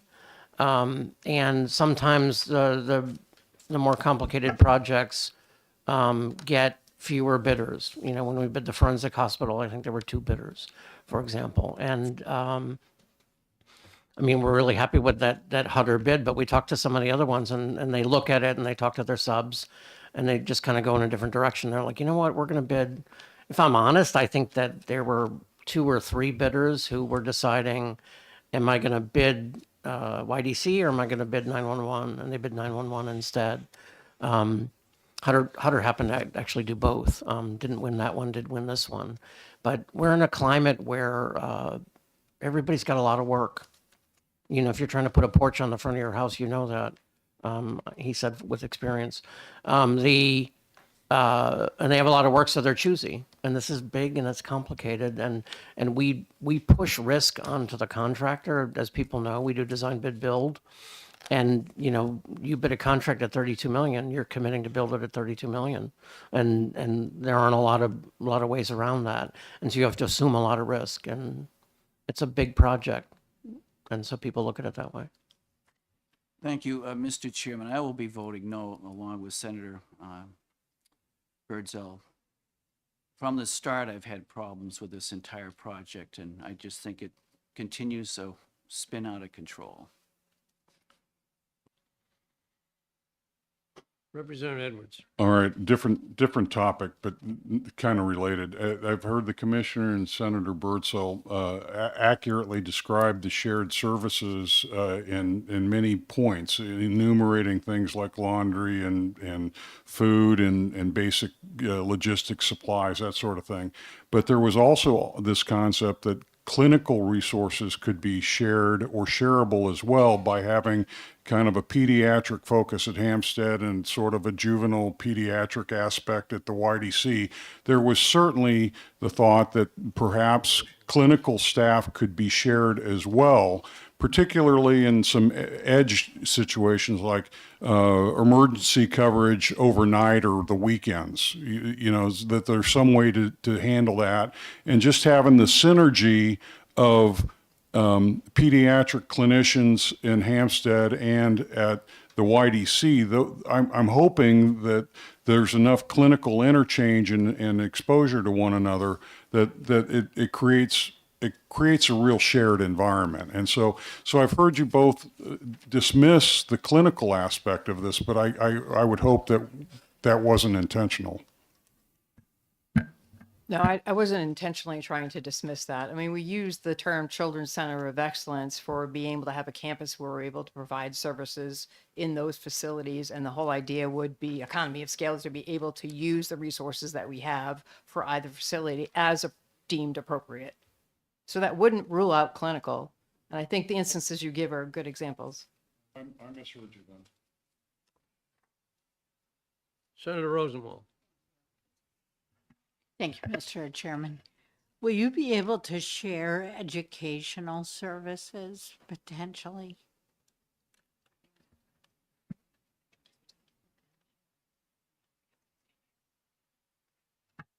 We can't mix the 2 populations together as they're served. So that doesn't mean that we couldn't have teachers that teach at both, but we can't mix the populations together in one classroom.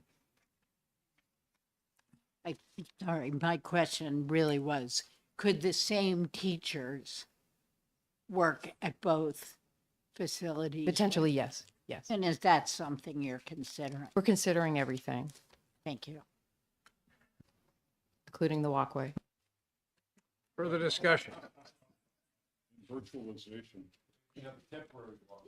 All right, seeing none, we have a motion and a second to adopt FIS 24353. I'm going to ask the clerk to do a roll call vote on this. The motion is to approve FIS 24 353. 353. Thank you. Over here. Okay. Starting again. Representative Edwards. Yes. Representative Rose, yes. Representative Leishman. No. Representative Wallner. Yes. Senator Gray. Yes. Senator Pearl. Yes. Senator Birdsell. No. Senator Rosenwald. Senator D'Alessandro. Yes. I'll try to get this right. Representative Wallner. Weiler. No. Jesus. Motion passes and it is adopted. 7-3. The next one we have off consent is 24372. I believe that's Representative Gray.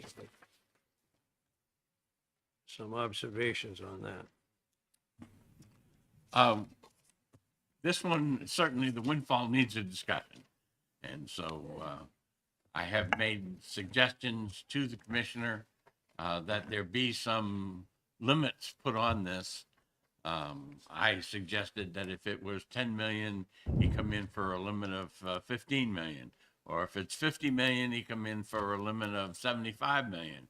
So that there are some boundaries that if crossed would have to come back to fiscal in next month, which is the last time that we'd be able to take this. And I'll turn it over to the commissioner now.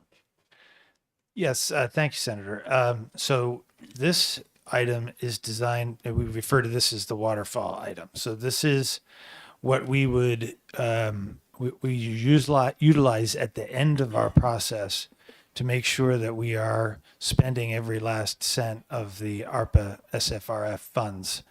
And in order to do that, we need to be able to have enough time to complete the process of all of the items that you've discussed here over the last couple of years, and most recently over the last 2 months as we sort of close down the final reallocations.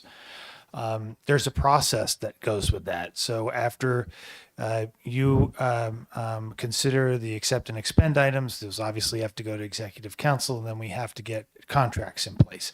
We have to have contracts in place in order for those funds to count as obligated under the federal deadline. So we are rushing, and most of my fellow commissioners behind me probably are not happy with me at the moment, but we are rushing them to get these items through Executive Council, hopefully at their next meeting, but almost exclusively by their November, I believe, 14th meeting. And the reason for that is that we do need to continue to have a little bit of wiggle room, because these projects, as you hear through the voices of all of us trying to administer these projects, there are no straight lines. It is all very up and down. And where we might have an amount of money that a department may say they have funds available to put back effectively into the till, when we get 2 weeks into a full review of that with our staff and their staff, it might be a different number. And so this is designed to accommodate a little bit of that ambiguity that we reach at the end of this process. So what we did with this item was we effectively recreated the same thing that we did under CARES Act, which you may recall, we had a waterfall item that at that time flowed into the Unemployment Insurance Trust Fund. This time, what we are suggesting and requesting is that the remaining ARPA SFRF funds would flow into the Affordable Housing Trust Fund at New Hampshire Housing. So any funds that would be left unobligated, so without contracted services in place by the end of this deadline, we would execute an amount equal to that would go to the Affordable Housing Trust Fund. So that's the goal here. Just as a follow-up, some of the senators are not comfortable with a blank checkbook. Yes. Okay.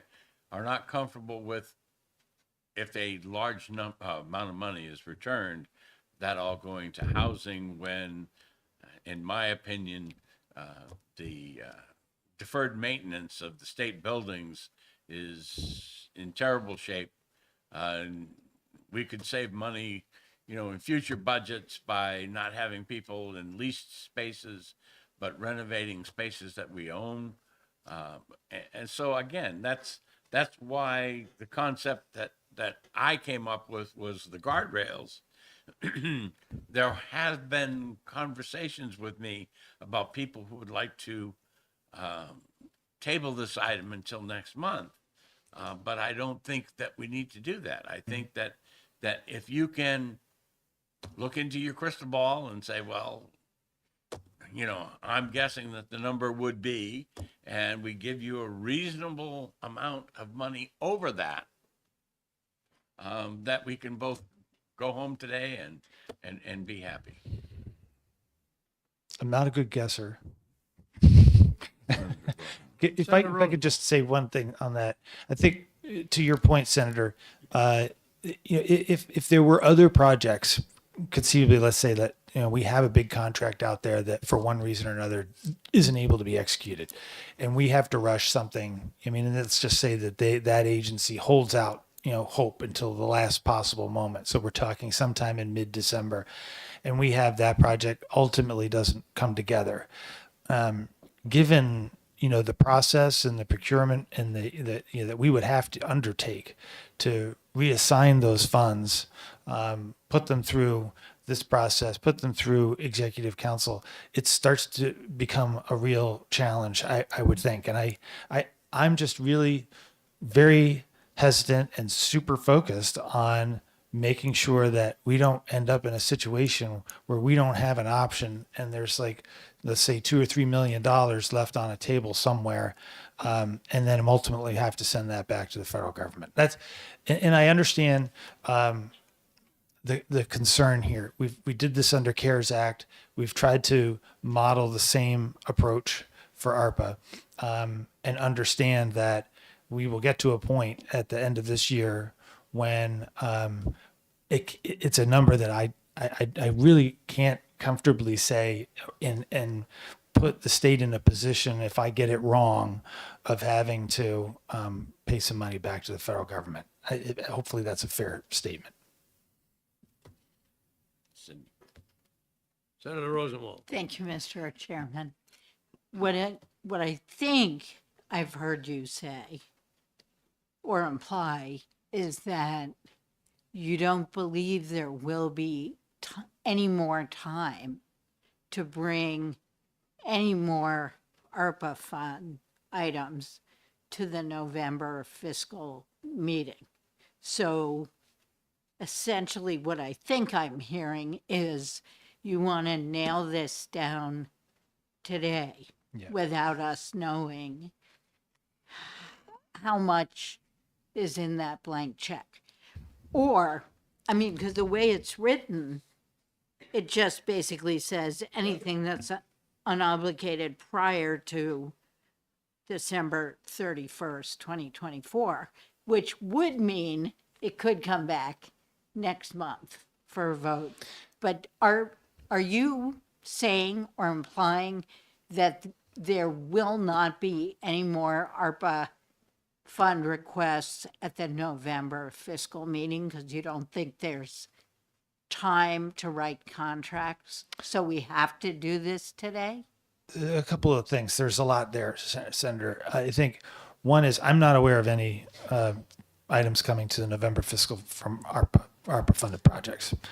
The other issue in the scenario that you raise is that even if we put this off until November, I'm not going to know what the unobligated amount is because there still remain council meetings.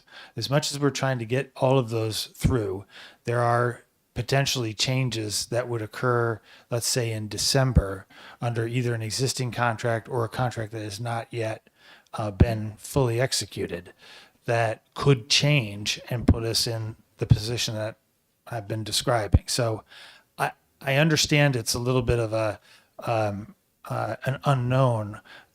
I could conceivably guess that the number would be probably, well, I don't even want to do that, because if one big one goes wrong, then I've given you the wrong number. So I'm a little bit put in a tough position, understandably here, but at the same time, sort of our prime directive is not send any money back, and anything that ends up not becoming obligated under what we've got in front of you would end up providing more resources to solve the housing crisis, and it would be for affordable housing in New Hampshire. So it's a bit of a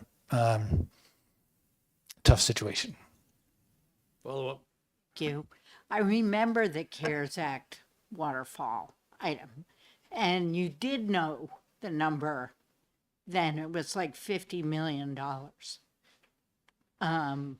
Somewhere in that neighborhood. It was really big.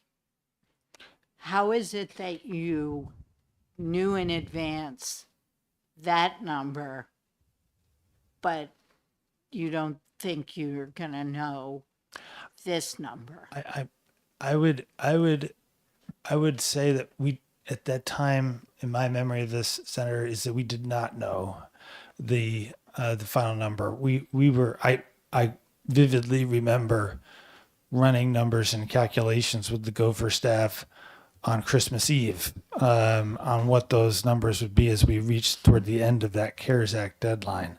You might be recalling that we did have separate items under CARES Act, under the CRF, that went directly to the Unemployment Insurance Trust Fund, specific obligations. But my memory would be that we did not know the final waterfall number until we got, it was right around Christmas time of 2020. Senator Pearl for a question. Thank you, Commissioner. You know, the Affordable Housing Fund is certainly a notable place to put this. I guess my question is it possible that this waterfall could spill into more than one pool? I mean, you can design a waterfall any way that you would like. I think we did discuss having some multiple places, but it just amplifies the problem that we're talking about, which is how much. Is it a percentage? Is it an amount? And then you have to have separate contracts, and it just seems simpler to say if we make it.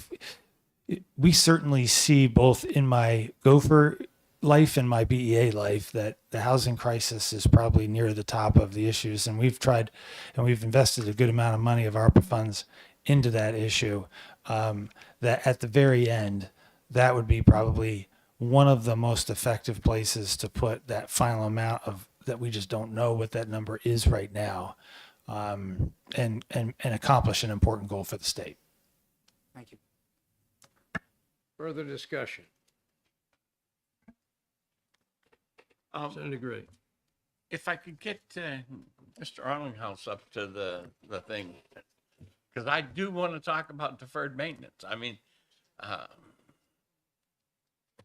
we were discussing other things yesterday, and I believe that there are contracts out there that ARPA money could be put forward for. And if those were to come forward next month, then I would be less hesitant to give you the blank check for the rest of it. If we could make some kind of an arrangement, that those items would be considered to come forward for at least part of this money that would have gone in to the waterfall. So I Comment? so desperately want to figure out a way to say yes to this. But let me walk through, because we haven't talked about this, the challenge. In the one big, the governor's ARPA item that he talked about, there are two things that are coming to us for maintenance type issues. And there are two things. One is the State House bathrooms. I'm going to use that as an example. We have a contract for State House bathrooms. I have to figure out a way to amend the contract on some ridiculous timeline Taylor's giving me, but in a nice way. But what we're going to do is go, oh, wait, we're doing bathrooms. We already have a contract to do bathrooms. We're doing this many bathrooms. We're just going to add the other ones to it. Okay, that works. We can do that. That makes sense. I have a number. I can negotiate a number. We don't have to do drawings. We don't have to do additional design work. So good. We're doing some things with the annex renovation the same way. And it's you got a guy gutting things for asbestos. He's going to gut more things for asbestos. For a lot of other things, and God knows there's enough. I said to somebody when they asked, our deferred maintenance list, if we really did one that was accurate, would be something like $1 billion. Somebody corrected me when I said that, and they said, I think only between 8 and 900 million, but whatever it is, there's a lot we could do. The problem is I'd have to scope the work, design the contract, go back and forth with the contractor, call like Turnstone is doing this, go back and forth with them, then get it through DOJ, then get it to the governor and council meeting. If they have a second meeting in December, I would have an outside shot of hitting that. If we could pick a really good item. The problem is I don't have a parking lot, a fund. I mean, I have a deferred maintenance fund, right? We have that in the state. It's not obligated in an ARPA pleasing way. ARPA, you have to have a contract with a vendor. And so I can't. I could probably find a couple things where we could like nudge a contract a little bit for a few million here and there. But it would be less about doing one of the things you said to me when we talked yesterday that struck me is one of the things you're looking to do is to do things that if we don't do them with ARPA funds, for example, we would have to do them in the capital budget, or we would have to do them particularly in the operating budget. I think I would be reduced because of the timing, because it's late October right now. I would be reduced to doing things that aren't my top priorities, but worth doing. Or we would, quote unquote, buy a building. And I'm not sure anybody really wants to buy any more buildings. I certainly don't. Does that make sense? I mean, I want, God knows I want the money. I really do. But I just don't think I can make it work on the time. It's because we have a 12/31 timetable. Certainly, I understand, what you've told me. Certainly that things that I can put money into for deferred maintenance that doesn't come out of the general fund is where I want to go.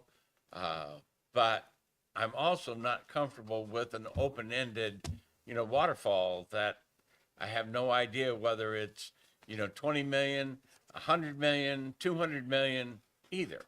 And so I'm kind of left between the rock and the hard place, as they say, where I need to support putting that money somewhere where it's going to be useful.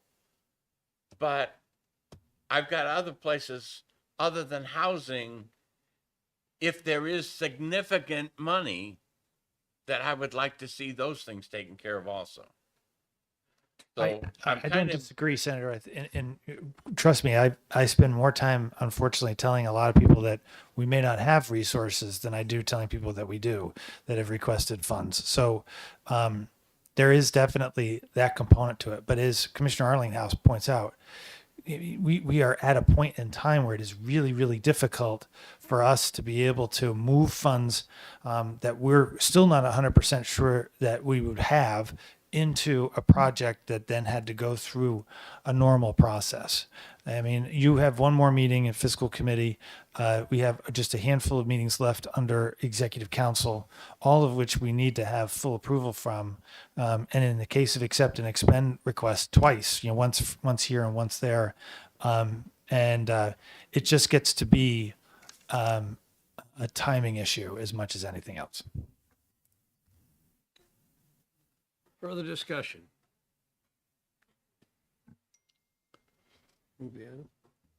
I will make a little statement before I move the item. Certainly, I would like to see a commitment, anything that we can move, if there is additional funds, so that we could make a decision in the November meeting whether or not that should go into the waterfall, or whether or not it's something that we would like to do. Certainly, this motion doesn't preclude that. As I said before, I think I'm between a rock and a hard place, and I got to support this item because it needs support. But behind the scenes, I think there are things that we can do to push things into that November meeting if there is significant money that needs to be done. So I will move the item. Is there a second? Who was the second? Senator D'Alessandro. Motion and a second to approve item 24372. Is there any further discussion? Seeing none, all in favor say aye. Aye. Opposed, no. The item is adopted. We're moving on to tab 8, the regular calendar. And the item is Department of Transportation. These are the money for the winter maintenance on the turnpike. Any questions? Representative Leishman moves to approve item 24365. Senator Rosenwald seconds. Is there any further discussion? Seeing none. All in favor say aye. Aye. Opposed, no. The item is adopted. Moving on to tab 9, Renewable Energy Fund. Item 24351. Is there any discussion? Senator Rosenwald. I do have a couple of questions. Hi, Josh. Almost good afternoon, Senator. Always good day, Josh. It's good to see you, Senator. You know how I love to talk about energy. I do. I do. So, two questions, if I could, Mr. Chairman. My understanding is that this item grew out of House Bill 1465, which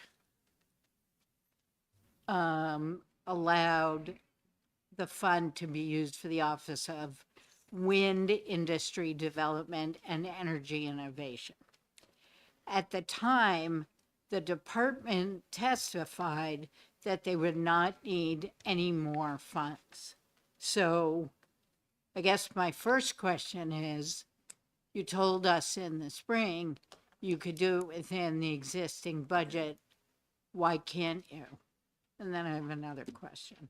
Sure. Happy to answer that question. First, for the record, Josh Elliott, Director of the Division of Policy and Programs with the Department of Energy. As this bill when it made its way through the process, the original contemplation was to fund a position that would encompass all of these duties through federal funds. We have a program called the State Energy Program that essentially it's a federal grant in order to, most states use it to provide staff their energy offices. The approval, the original effective date had been pushed out, I believe, for 2 years originally, and then this idea sort of came through through the legislature of, okay, what if we move these duties within this existing office and change it from the Office of Offshore Wind and Industry to the Office of, originally the Office of Energy Innovation, period, and included all these duties but retained the original duties. Based on RSA, I'm looking here, RSA 362 F10 Roman 1 allows the agency, by moving it within that office, allowed it to be then funded out of the Renewable Energy Fund. One of the uses of the Renewable Energy Fund, there's a whole series, so we went through this in the Dedicated Funds Committee meeting earlier this month, includes this office. With the move of these duties into that office, the Renewable Energy Fund then became an option to fund this position rather than using repurposing federal funds that would have, repurposing federal funds and then going through the state budget process in order to create that position and go through that whole process. It would come before House and Senate Finance Committees. So given that the legislature moved this into the Renewable Energy Fund, this option through the statute to come before this committee to create and fund that position was given instead. I guess I have two more questions. All right. So the second one is, RSA 362 F4 defines what renewable energy is. And nuclear energy, whether it's good, bad, or indifferent, is not included in the definition of renewable energy. So how does the department justify funding a nuclear project analyst out of the Renewable Energy Fund? Thank you for the question.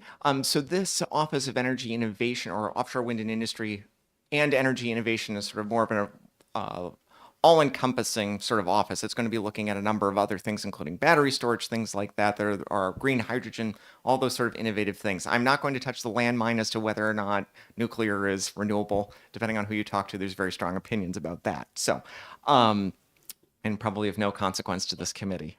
So that being said, the statute itself allows the funding of this entire office and puts those duties of these specific duties regarding nuclear into that office. That office itself is funded out of the Renewable Energy Fund. So that is the connection. Thank you. Well, maybe some people think it's renewable, but New Hampshire statutes say it isn't. So maybe we need to rethink our statutes if you want nuclear energy to be classified as renewable. But my last question is, what kind of budget for this office is the department going to come in with for next budget? That is a good question. I don't have the answer off the top of my head. I can get you the answer for that. Thank you. Just to give you a sense, it is an office of, if this item was approved, it would be an office of 2. Would be what? An office of 2. Thank you. Thank you, Mr. Chairman. Further discussion on the item?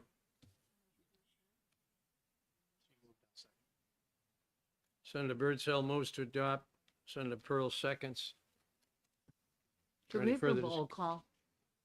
Would you like a roll Yes, call on thank item you. 351? All right. Clerk will call the roll on the adoption of item 24351. So we get it straight this time. Representative Edwards. Yes. Clerk votes yes. Representative Leishman. No. Representative Wallner. No. Senator Gray. Yes. Senator Pearl. Yes. Senator Birdsell. Senator Rosenwald. No. Senator D'Alessandro. No. Representative Weiler. Yes. The vote is 1, 2, 3, 4, 5, 6 to 4. Motion passes. Item is adopted. We have 2 late items. Excuse me, Mr. Chair. Under tab 10, you have 2 items that require approval. 344 is the release of the Treasury's audits, and 369 being a request by our office to fill funds, fill Thank you. position. All right, we'll move to item 24344. Move the item. Senator Gray moves to adopt, and Senator Birdsell seconds. Is there any further discussion? Seeing none, all in favor say aye. Aye. Opposed, no. The item is adopted. Were you voting no, or you just say no? I'm not voting. I'm saying if anybody's Move opposed. item 369. Second. 24369 is moved and seconded. Is there any further discussion? Seeing none, all in favor say aye. Aye. Opposed, no. Those items are adopted. Anything else before we go to late items? No, thank you. Okay, the first late item from Information Technology. We see Commissioner Goulet is here. 24373. Okay, a motion by Representative Leishman to accept the item and seconded by Senator D'Alessandro. Is there any further discussion? Seeing none, all in favor say aye. Aye. Opposed, no. That item is adopted. Next late item is 24374. Senator Birdsell moves to adopt item 24374. Senator Birdsell seconds it. Senator Rosenwald. Can't do the same thing at once. Any further discussion on 374? Seeing none. All in favor, say aye. Aye. Opposed, no. That item is adopted. Next on the item, I believe we have the report, the analyses, internal control review. Is that correct? Are you going to talk about? There's informational items, I believe Any Representative informational Edwards. items that anybody has a question on? Senator, Representative Edwards. Yes, sir. I wanted to mention the operating statistics dashboard that is item 345. The governor, when he was here earlier, and then I think the commissioner both emphasized in their discussions today the importance of Mission Zero. And I don't know who has the authority to modify the dashboard report, but I think it would be a good idea if the department has the authority to do it on their own, is to create a little visual information so that the legislature and other stakeholders were able to easily see our history and progress on complying with our Mission Zero objectives. So that's my request of the department, I think, if they have the authority to add that to the dashboard, that they do that. Nathan White, Chief Financial Officer. Thank you, Representative Edwards. The dashboard is elective. It is done at the will and discretion of the commissioner. It's always been used as an informational item for the committee just to provide updates. So there's no statutory or administrative rule restrictions around what goes in or what goes out. I can take that back. I can talk to the commissioner about it. If we do move towards doing that, there will be probably a multi-month delay because November's fiscal items are basically due in a couple of days, just due to the long process there. But I will take that back and we will have discussions to figure out how to best represent that information. So appreciate it. All right. Thanks for considering and educating me about who has the authority to modify that report. I didn't know that. So I do think it's such an important topic to the state and to the DOJ even that we communicate how we're doing on this really important process. Thank you. Anything further from the committee members before we move on to the analysis on the Judicial Council? Seeing none.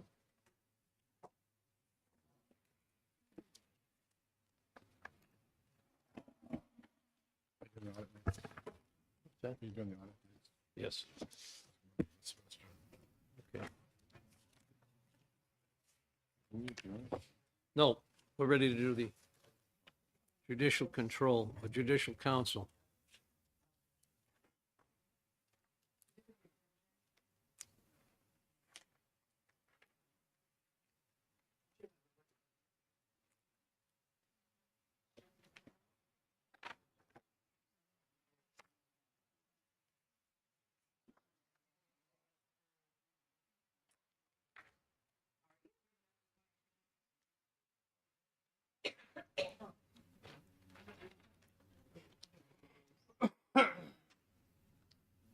If you ask the chair, he may let you sit in the others' Yeah. seats. So You have can sit by a microphone. mic, Nina, if you want I may, but. Good afternoon. Good afternoon, Mr. Chairman and members of the committee. For the record, I'm Christine Young, Director of Audits for the LBA. We're here this afternoon to present our assessment of the internal controls in place over the Judicial Council's revenues and expenditures. Jim LaRiviere, Senior Auditor with our office, Senior Audit Manager with our office, was the in charge on the audit. He will present the report, and also joining us from the Judicial Council is Executive Director Jay Bucky and Nina Gardner, the Chair of the Judicial Council, and they'll be available for questions. So Thank you. with that, I will turn it over to Jim for the presentation of the report. Good afternoon, Chairman Weiler and members of the committee. Again, for the record, my name is Jim Lariviere. I will be presenting the report on the results of our assessment of the internal controls in place over the receipt, deposit, recording, and reporting of revenues, and the authorization, payment, recording, and reporting of expenditures of the Judicial Council during the 9 months ended March 31st, 2024. If you turn to the table of contents, you will see the report contains 14 observations. In looking at the recommendation summary beginning on page 2, you can see the Judicial Council concurred with all observations. Observations number 1 and number 7 identify that legislative action may be required. On page 8 in the table, the Judicial Council reported $185,000 of revenues and $40 million of expenditures during the 9 months ended March 31st, 2024. The majority of those expenditures are for contract payments to attorneys and legal service providers who provided indigent defense for criminal cases. In the interest of time, I'll get into the findings and recommendations. Observation number 1, beginning on page 11, we recommend the Judicial Council ensure indigent defendants are provided with timely assistance of counsel, that they review the structure and authority for setting fees for the indigent defendant counsel and related services, develop policies and procedures for the periodic formal evaluation of counsel fees, and ensure that fees and the delivery of its indigent defense delivery system are in compliance with laws and rules.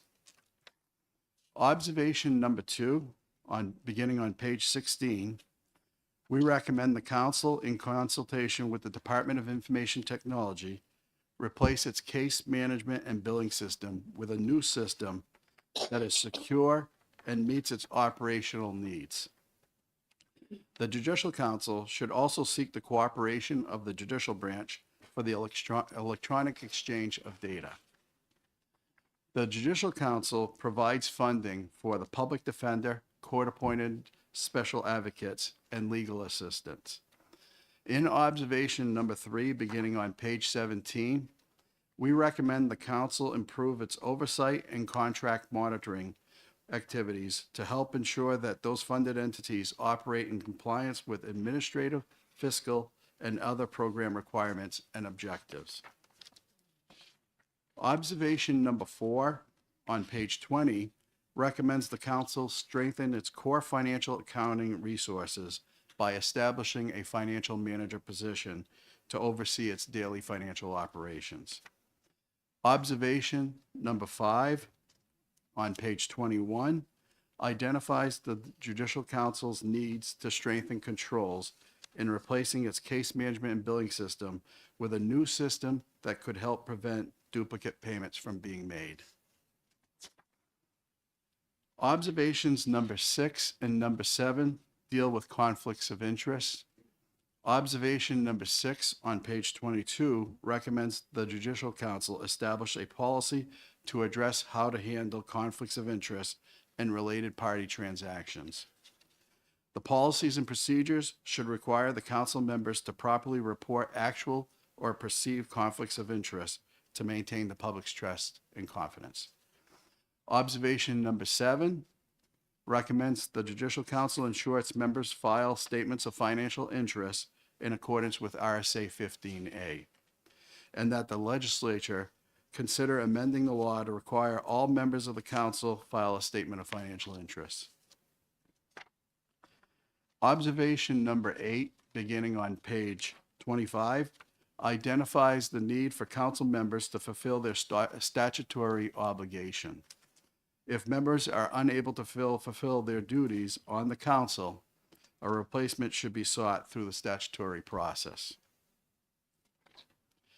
Observation number 9, beginning on page 26, recommends the Judicial Council establish a system of standard operating policies and procedures to increase the effectiveness and efficiencies in the council's role with regard to the administration of justice.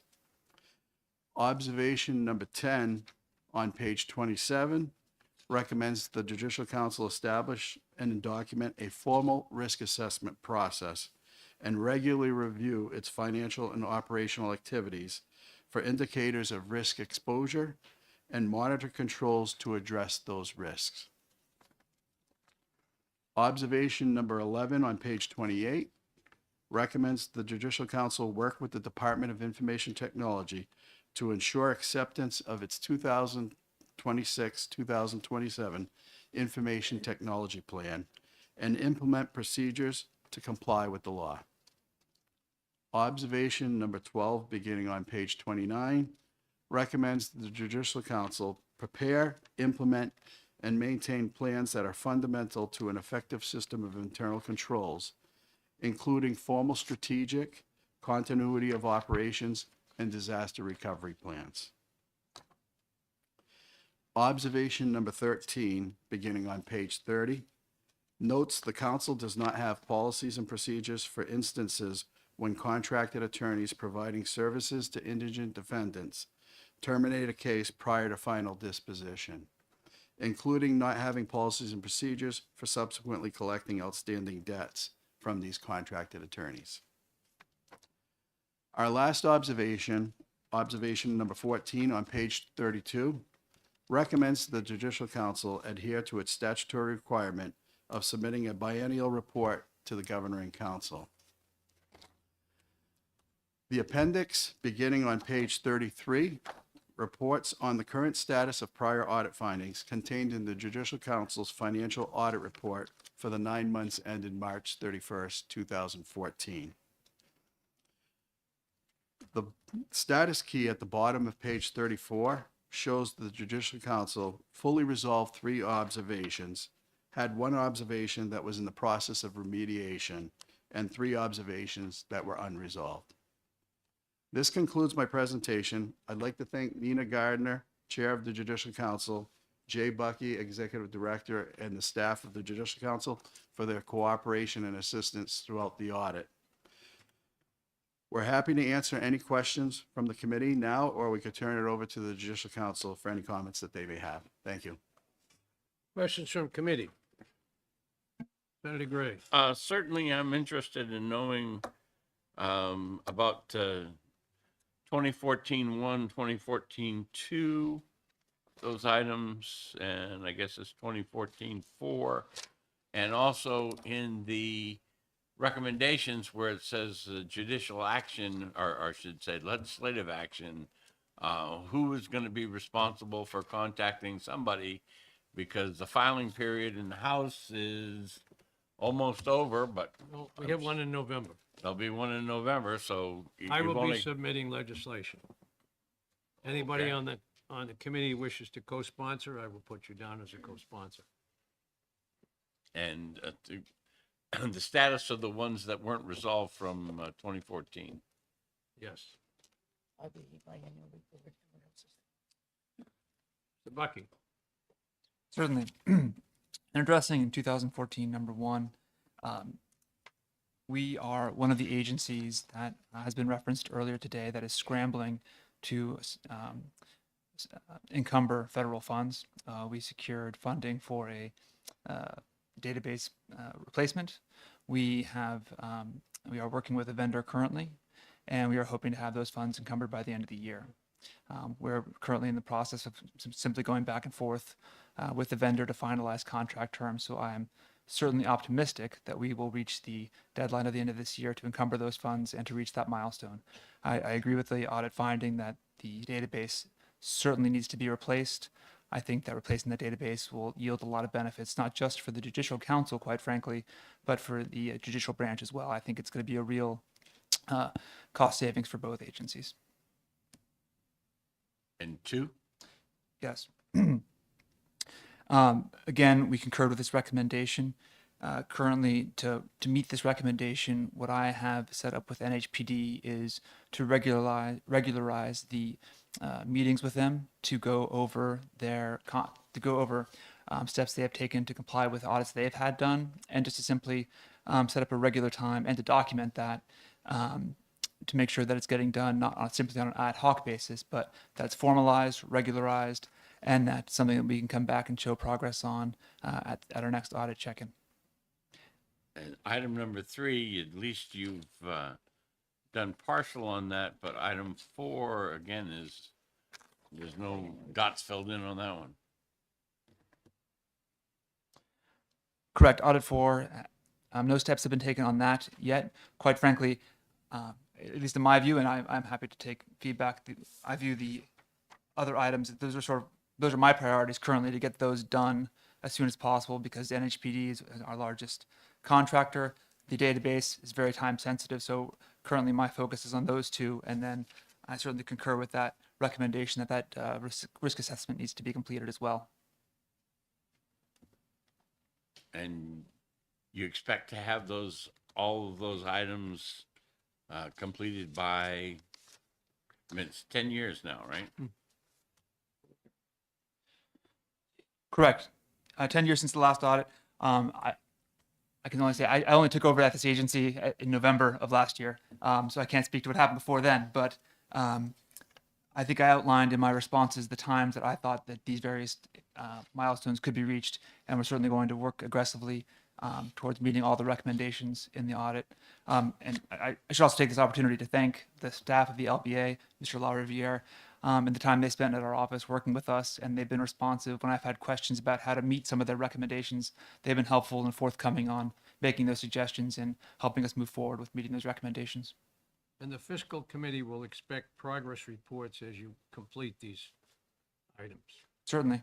Well, certainly that's one of the things that I've discussed with LBA in the past on these things, is that I don't see a lot of oversight on audit findings and how, in my prior life, I would expect that every audit item would have a plan of action milestone and reporting out on delinquencies and all of that other stuff.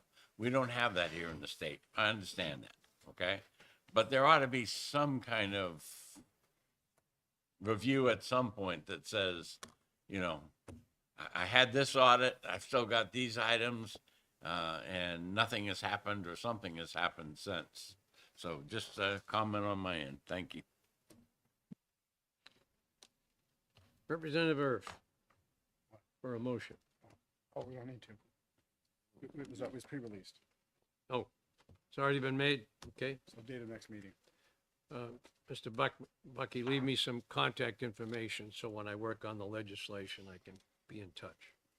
Certainly. I believe that the next meeting has really already been scheduled. It has November 15th. Any further items to come before us? Mr. Kane? Can I ask Mr. Kane a question? Mr. Kane, are there any audits expected the next month that we should pre-release? There may be one, but your motion at the last meeting would Covered it? take November as well. Yes. We already made a motion on the CAFR.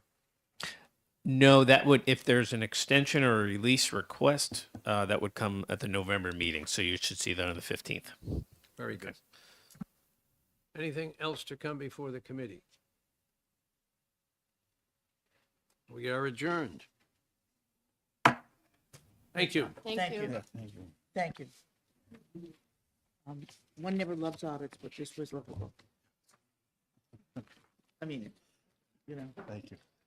it's tough to